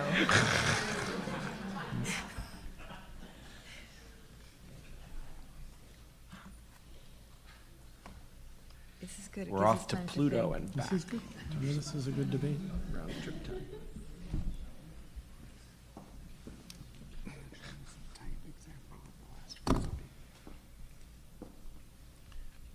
Hold on.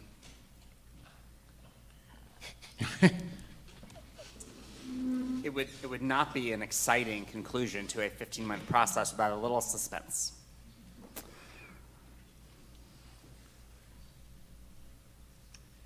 This is your government at work. This is worse than going to geo orbit and back. Okay.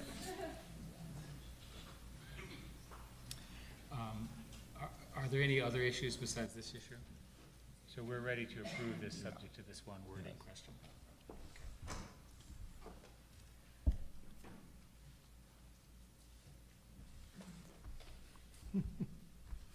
So Danny, if you can hear, Michael is putting in the exact wording and sending it to you. Just stand by a moment. Okay, so my proposal is some variant of authentic, automatic, or human in this paragraph. I think that's I think, a reasonable compromise. Yeah, so, all right, Danny said yes. Okay, so read reading what is- he said yes to. All right.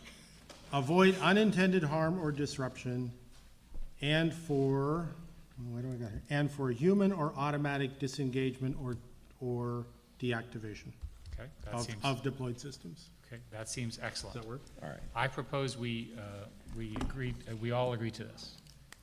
and we change what. No, let's go for it. Okay. good? Are there other comments from anyone else who can hear us? And thank you, Danny, for pushing this forward. Okay. Are we ready to vote then, Josh? Josh? Well, let me ask you this. So do you want to vote on the change, or do you think that there's 100% agreement on the edit as described? Okay. Can everyone okay who with that? hears me Okay.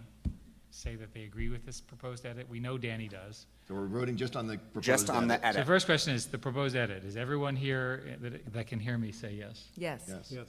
Okay, and Danny said yes. Well, Via the text. we need others on the phone, so. Are there other people on the phone who can hear us? Is there any opposition to the amendment? Okay. I would so- just propose we vote on both with the wording modified as we just talked about. Yeah, Right, so my proposal is let's make this one sentence modification and then vote to approve the report and its transfer. Is that okay with everybody? Yeah. Okay, so let's go ahead and vote. Who is in favor of sending it with the modified sentence? Aye. Aye. Okay. Aye. Myself? Okay. Opposition? Abstentions? Okay. Approved as amended. Thank you. Approved with the one sentence modification. And thank you all for your patience with old There are other technology. people on the phone who can hear us. Is there any opposition to the amendment? My vote's yes. Good. Good. Good? Thank you. Whoever that was. Thank you. That was Dan. You guys should also thank NASA for the use of their deep space network to move this. Okay, it's going to You're Jupiter the reason and we have coming the back. delay. Okay, Yeah, Michael. so thank you all for watching sausage making. This is actually what's exactly supposed to happen. And I would make two comments. One, it's an enormously important area for us. It will evolve over time, as Danielle has said, but I think getting it as right as we can right now is the right thing to do. Danny, thanks for helping us, and for everybody that has participated in all this. okay. With that- So with that, Josh, are we done with our little section and then you have a presentation? Is that how this works?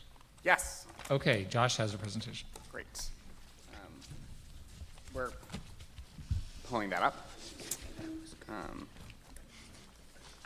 And I get a slide. Okay.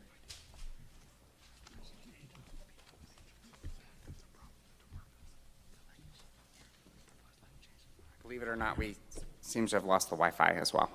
So, I'm going to do very abbreviated version of this presentation because I want to make sure we do have some time for comments. But I just wanted to say that federal advisory committees provide advice to senior leaders, but they don't have the authority to implement. But one of the things that the department always does is present back to the board members the things the department has done with this. So one of the things we wanted to share with you is some examples of some recent improvements that have happened since our last get-together. And this is working. Great. So first, since we were just talking about artificial intelligence, here is a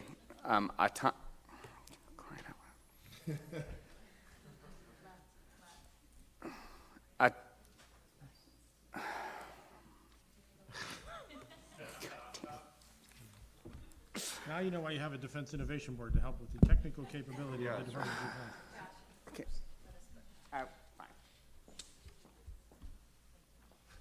Okay.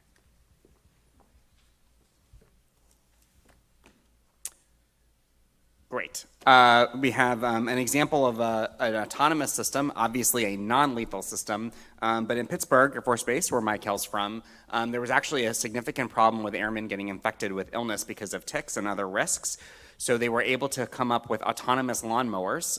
But what's interesting is that they bought one, and then they have a plan to scale to 90, which is exactly the kind of prototyping iteration that we would like to see more of. Next slide. We also have seen the pioneering of commercial services openings and OTAs by DIU and others, but now this is an example of the use of those CSOs spreading. So we had an example here from the 305th Air Mobility Wing, where they were able to award contracts in 15 minutes and get the acquisition process down to 2 months. And so that's an example of recommendation number 6 on acquisition innovation. Go to the next slide. NGA, taking to heart some of the recommendations from the SWAP study and on the bandwidth and compute recommendation, was able to create a virtualization of their network to allow them to understand using proxy data, unclassified proxy data, how they might be able to simulate their network using code, and then that enabled them to accelerate the benefits of being able to try out different software packages without having as much downtime. This is sort of modeling and simulation of the networks and the data. Next slide. Will Roper, who the board knows well, who runs acquisition for the Air Force, is trying to figure out how to simplify the complexity of the FAR and the acquisition code, and is developing a TurboTax-like automation system to enable acquisition officers to make better use of a wide variety of the sort of complex nuances of the acquisition code. So that should greatly help address the issue that you've heard about on many occasions, which is it's difficult for acquisition officers to understand the depth and breadth and complexity of what's actually in the acquisition code. One of many things Will Roper's doing, championing these things. Next. We are always been promoting use of emerging technologies in smaller companies, and here's another example. The 27th Special Operations Wing, there we go, was able to very quickly work with HiveMapper, which is able to use the data they collect to create 3D models for mission rehearsal. Next slide. I also wanted to mention the Missile Defense Agency specifically because they've also been able to make progress using the same sort of virtualization of their data to be able to do more automated testing and access more commercial servers. Next, I wanted to highlight Pilot Training Next, which actually a member of the DIB team is one of the airmen pilots that was able to create this. They were able to use AR and VR to very rapidly expand and accelerate pilot training. And actually, the pilots that are using the AR/VR training are exceeding the performance of the pilots who are doing the conventional training, which is pretty exciting. And they're able to use a lot of the data that they're getting from all those different sources to make sense of it. The problem they were having is there were so many different data streams that were having trouble modeling it. They were able to find a company that builds knowledge graphs to help them figure out how to integrate and accelerate that process. Next slide. One of the things we heard about from Jen at the beginning was some of the many frustrations that service members face as they're going through the different permutations of their moves, how they onboard. And so we wanted to commend the 192nd Operation Group for building a SMART tool, which is essentially an application that has cut the amount of time required to onboard into the Air Force dramatically and integrates all the different records into sort of portal, which has dramatically improved the quality of experience of the airmen. So if you go to the next slide, I wanted to mention recommendation number 16, which was one of the recommendations from the Workforce Behavior and Culture Subcommittee, which was on training. The reason we chose all the examples that I just gave you is that every one of those examples of an accelerated innovation came out of the training course that was developed by the department in response to the board's recommendation. So we thought it was an exciting way to tell that story, to show that the input that you gave the department on developing training to teach people new ways of working actually led to all of the impact and the results we just described. If you turn to the next slide, here are all the organizations that have participated in the training that the department built as a result of recommendation 16, and I think it's pretty exciting to see the impact of one of your recommendations on changing the culture. The next slide, I also wanted to mention, which is, it really connects in many ways to the first recommendation about building a community of the innovators, is that one of our partner organizations, Ensign, the National Security Innovation Network, has now created a portal where anyone in the department now can create an online community to share best practices of these kinds of ideas. And we wanted to make sure that everyone in the public and in the department knew about this great resource. The DIB's about to start using it. So with that, let me quickly turn it over to my colleague, Jeff, to share a couple of slides updating you on the progress of the software study.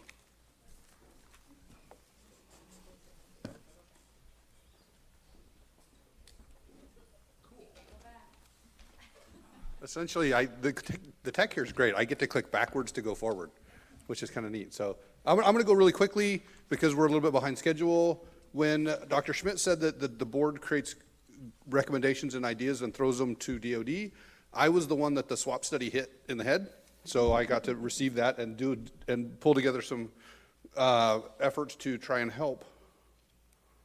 There we go. So probably about 18 months ago, the Undersecretary for Acquisition and Sustainment, Undersecretary of Defense for Acquisition and Sustainment, Ellen Lord, really wanted to start emphasizing the importance of software in our acquisition system and in our weapon systems. The Defense Science Board had released a study about software acquisition a little before that, and then the Defense Innovation Board released their software acquisition and practices study with 10 major recommendations. Those are the 10 major recommendations from the SWAP study. The DSB study is over here.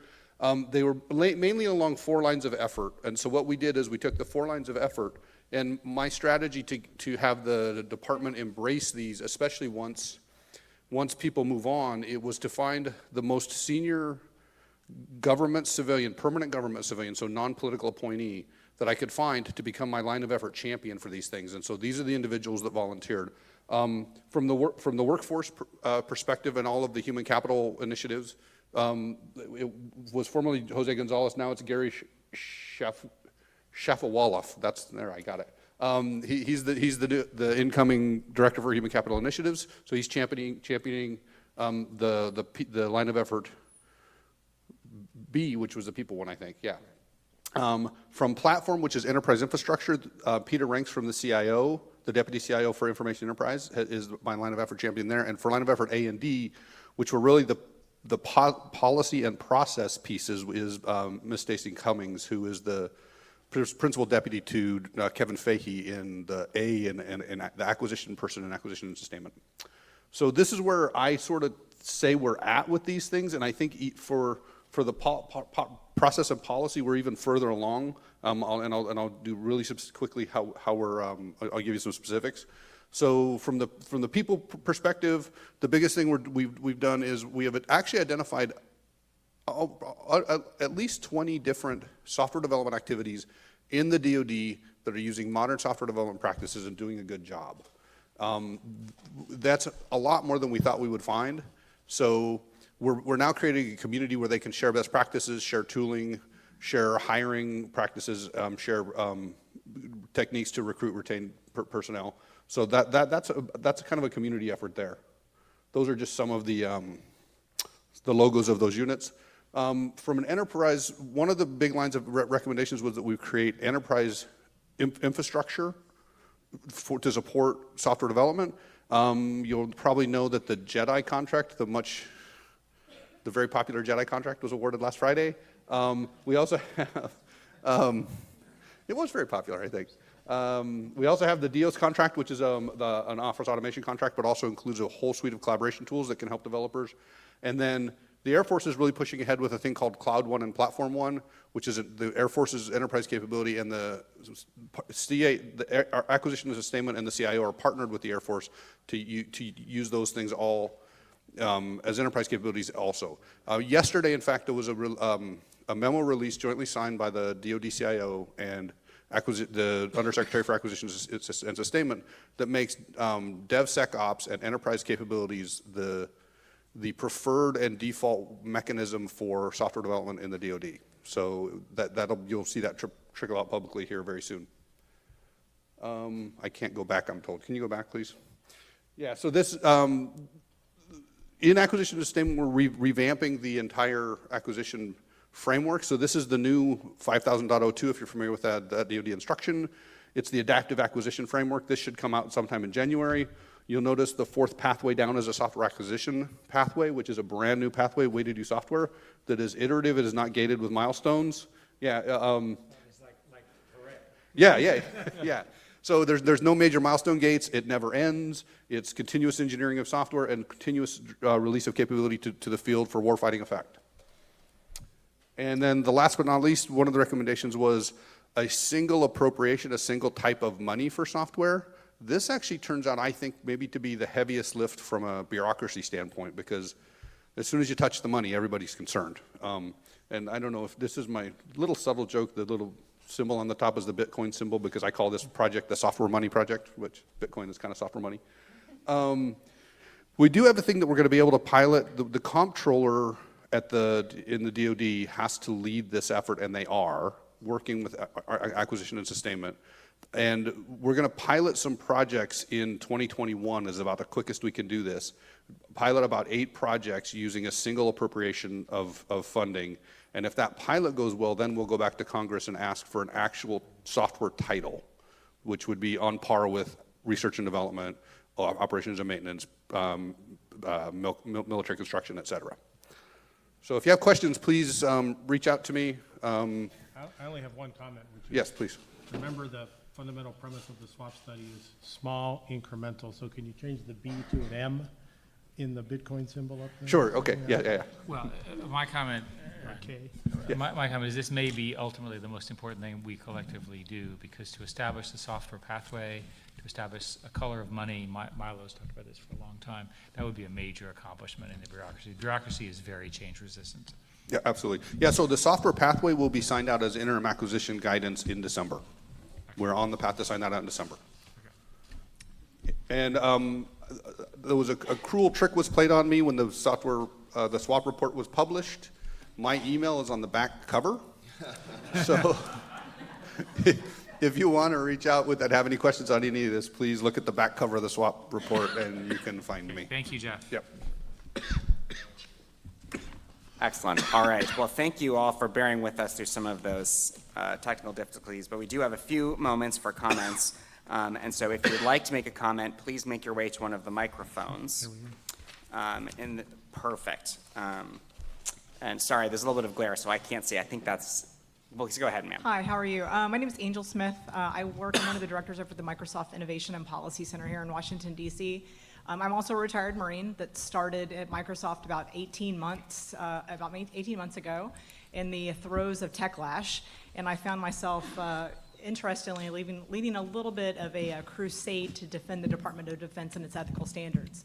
So I wanted to just make a real quick comment, a thanks to the board for the work that you're doing on the AI Ethics and Principles Project.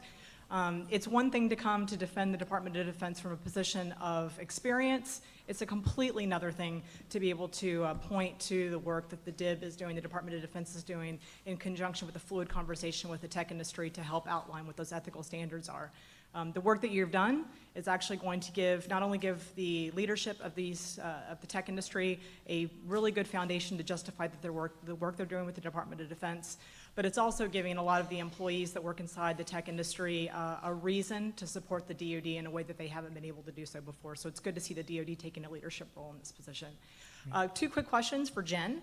The first one is, so I also have the luxury of working with the Microsoft Software Systems Academy, which is a program designed to pull veterans to work in the tech industry. One of the things that we've been talking about recently was if there's a mechanism where we could possibly move into active duty service members to help, reinforce, give them a stronger AI kind of background inside the DoD.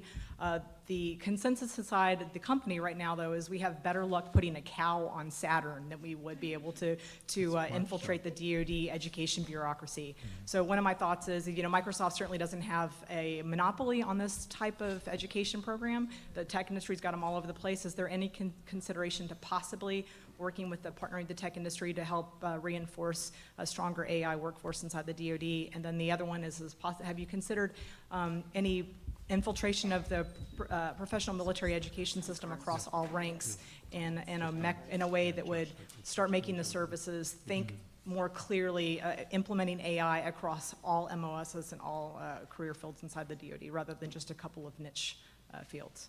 Thank you. I want to thank you for what I'll reframe as a comment, because I'm not allowed to answer the question, but I very much appreciate the comments. Yeah, and thank you for your service. Yes. Great. My name is Hirak Christian Kim. I'm the president of Georgetown Collaborative Diplomacy Initiative here at Georgetown University, and we're the primary group focused on researching, discussing, and propagating alternative diplomacy methodology for global peace. I went to discussion at Institute for World Politics and had a discussion with a top professor there who used to be a top operative of the US Covert Operations, CIA, about artificial intelligence. And there seems to be general consensus in the intelligence world, and I've also talked to the president of the National Engineering Foundation, and he also agrees that Chinese artificial intelligence is far superior to US artificial intelligence right now. Now, though, It was in the context of South Korea, North Korea engagement discussion, and the main speaker was the former Secretary of Defense of South Korea, and his proposal is to arm South Korea with nuclear defense, nuclear weapons, with or without U.S. help. And one of the reasons I am assessing in my own assessment is that our allies are beginning to become nervous because they know that artificial intelligence is far advanced in China than United States. So Turkey wants a nuclear weapon. Iran wants a nuclear weapon, but that was on old news. South Korea now wants nuclear weapons. Japan wants nuclear weapons because they do not feel secure that United States military is at a strategic advantage around the world to defend their interests. And so Thank you, sir. I guess that's a comment that I just wanted to Yes. make, something that you can think much. about. I appreciate it. Thank you. And we are going to run just a very few minutes over because I do want everyone standing up here to have a chance to comment, but please do try to keep your comment germane to the topics of the meeting and a couple of minutes of duration. Thank you, sir. Okay, thank you very much. Yes, sir. Hi, good morning. Lieutenant Commander Stevie Greenway from PMW 240. First, I want to say that was great putting the talent acquisition first and foremost. My advice would be to get the senior enlisted leaders involved. So you're a Master Chief Petty Officer of the Navy. That's how you can get the enlisted to figure out who is the best within the mess decks there. Also, selfishly, I am running a successful prototype using the IWRP consortium, using another transactional authority, that we are putting PII in an IL-2 environment. So the problem is we don't have funding to move forward. So to go into that production. Just remember, we can't respond to questions. Oh, no. Oh, no.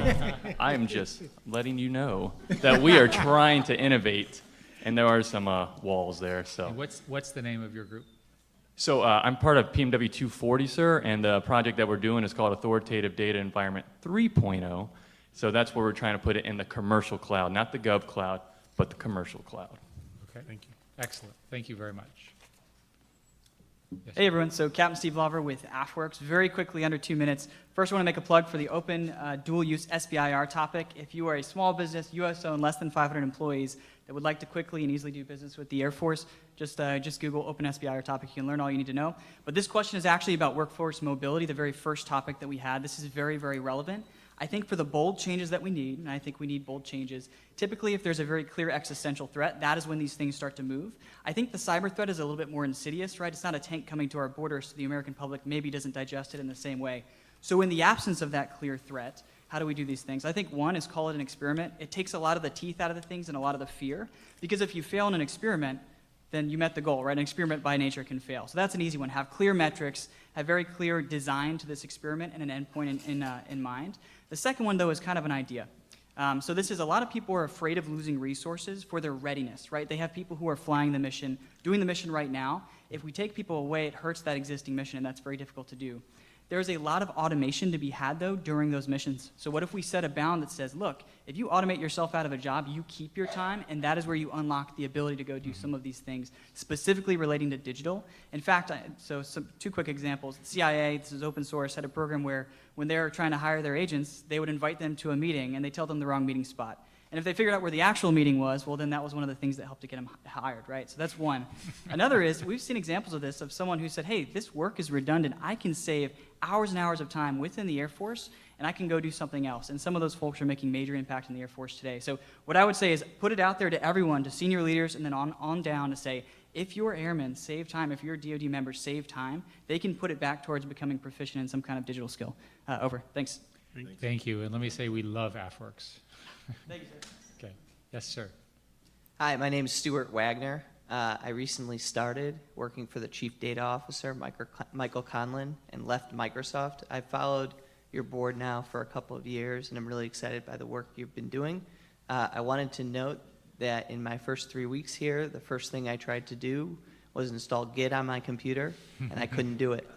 I've found an interesting challenge as a data scientist that I'd like to kind of explore with data, but I'm limited with 2 gigabytes of RAM on my computer and have no cloud environment to put that data and analyze it in a collaborative environment.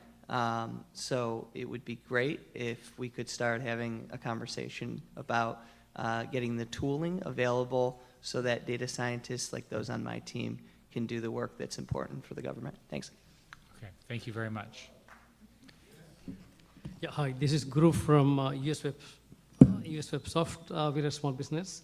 And I would like to know specifically within the artificial intelligence when it comes to facial recognition in terms of how the hiring or any the racial profiling bias, it could be addressed because this is something that was discussed in other forums. I wanted to know your thoughts on that. Thank you. Okay, thank you. Yes, ma'am, over here. Hi, I'm Elaine Thompson. I work for Henry Jackson. I'm supporting a digital pathology initiative that uses AI to diagnose cancer. We're working with Google. I see heads nodding. One of our biggest challenges has been to be able to get into a cloud environment to work with healthcare data. And so I'm hoping the board will address some of the challenges around the authorization to operate process and how difficult and time-consuming it can be for groups to access secure cloud environments. Thank you. Okay, thank you very much. Yes, sir. Hi, I'm Jason Brown. I'm a colonel in the Air Force. I'm also a grad student here at Georgetown. I helped stand up the Joint AI Center, led their humanitarian assistance initiative for the first year, and I'm also working with Daniela for the Air Force MIT AI effort. Thank you very much for all of that. The first thing, as someone who develops AI for the department, I couldn't thank you enough for the effort that you've done with regard to the AI ethics principles. I think it's incredibly important for us to understand, what duties we have with respect to developing AI, what duties we have to those making decisions, duties we have to those who are users, duties to those in the operating environment, and a clear understanding of whom we need to protect and what we need to do as we deploy this technology. The second point is related to recommendation number 16. I know we talked a lot about the cultivating digital talent at lower ranks. I think it's incredibly important that we focus on senior ranks as much as we do at the lower ranks, if not more. I think that those at senior ranks have grown up in a culture that doesn't emphasize interdisciplinary or multifunctional skills. And so I can't tell you how many times I hear general officers saying, I'm just fill in the blank, a maintenance officer, a fighter pilot, et cetera. So I think we need to change that culture. We need to get to a point where those officers, those leaders, essentially are embarrassed if they can't explain machine learning, user-centered design, agile software development, et cetera. Thank you very much. Thank you very much. Yes, ma'am, you'll be the last question. Thank you, Marina Theodotou, Defense Acquisition University. Thank you so much for the great work you're doing. Recently at DAU, pointing to your culture and people workforce committee, we produced a TEDx DAU, which was a great example of reaching the workforce. And data point here is 14,500 views of the 12 TED Talks that were produced in 8 weeks. So I wanted to ask the board whether you have considered exploring collaboration with universities, DoD universities, to help you scale out your efforts and also help you better articulate some of the needs in a more practical and operational manner so that a lot of your recommendations can be not only recommended at the OSD level, but also implemented at the lower ranks. Thank you. Okay, thank you very, very much. Josh? Well, everyone, I just wanted to thank the board members and the audience for bearing through what is one of our more exciting, occasionally challenging, and certainly by sheer number of voted recommendations, productive meeting. I wanted to let everyone know we'll be meeting again in Washington, D.C., probably in February. I hope all of you will join us again. And I just wanted to offer you the opportunity to offer a closing remark. A couple of things. First, I'm enormously proud of the quality of the work. You've now seen and we've showcased what the depth of what we're doing. My comment to Jeff was what I really think, which is that if we can just get the money structure around software, that will be a Herculean achievement, right, alone. And that follows on the SWAP study, the work on 5G, the work on principles and so forth. I also want to remind everybody that the way this AI ethics maneuver works is we are making a proposal to the DoD. There is no rule that says that they have to do what we suggest or vice versa. Our job is to give them advice. This is our formal transmitted of advice to them. And I, for one, do not know exactly what their response will be, and they may not either. They may have to have their own process to go through it. And then next time, Josh, maybe we can discuss using a different technology. I can think of one I use every day that's somewhat more responsibly latent than, than the one we chose today. Thank you, guys. I'm sorry for our 20-second delay, guys, and we'll see if we can get that fixed. Good. Well, thank you to our board members that bared with us on the phone and all of you. If you are a member of the media, please come forward to the podium. Alyssa is here to greet you. And if you would all just remain in your seats so the board members have a chance to leave on stage left. Thank you all. Our meeting is adjourned. Yeah, no.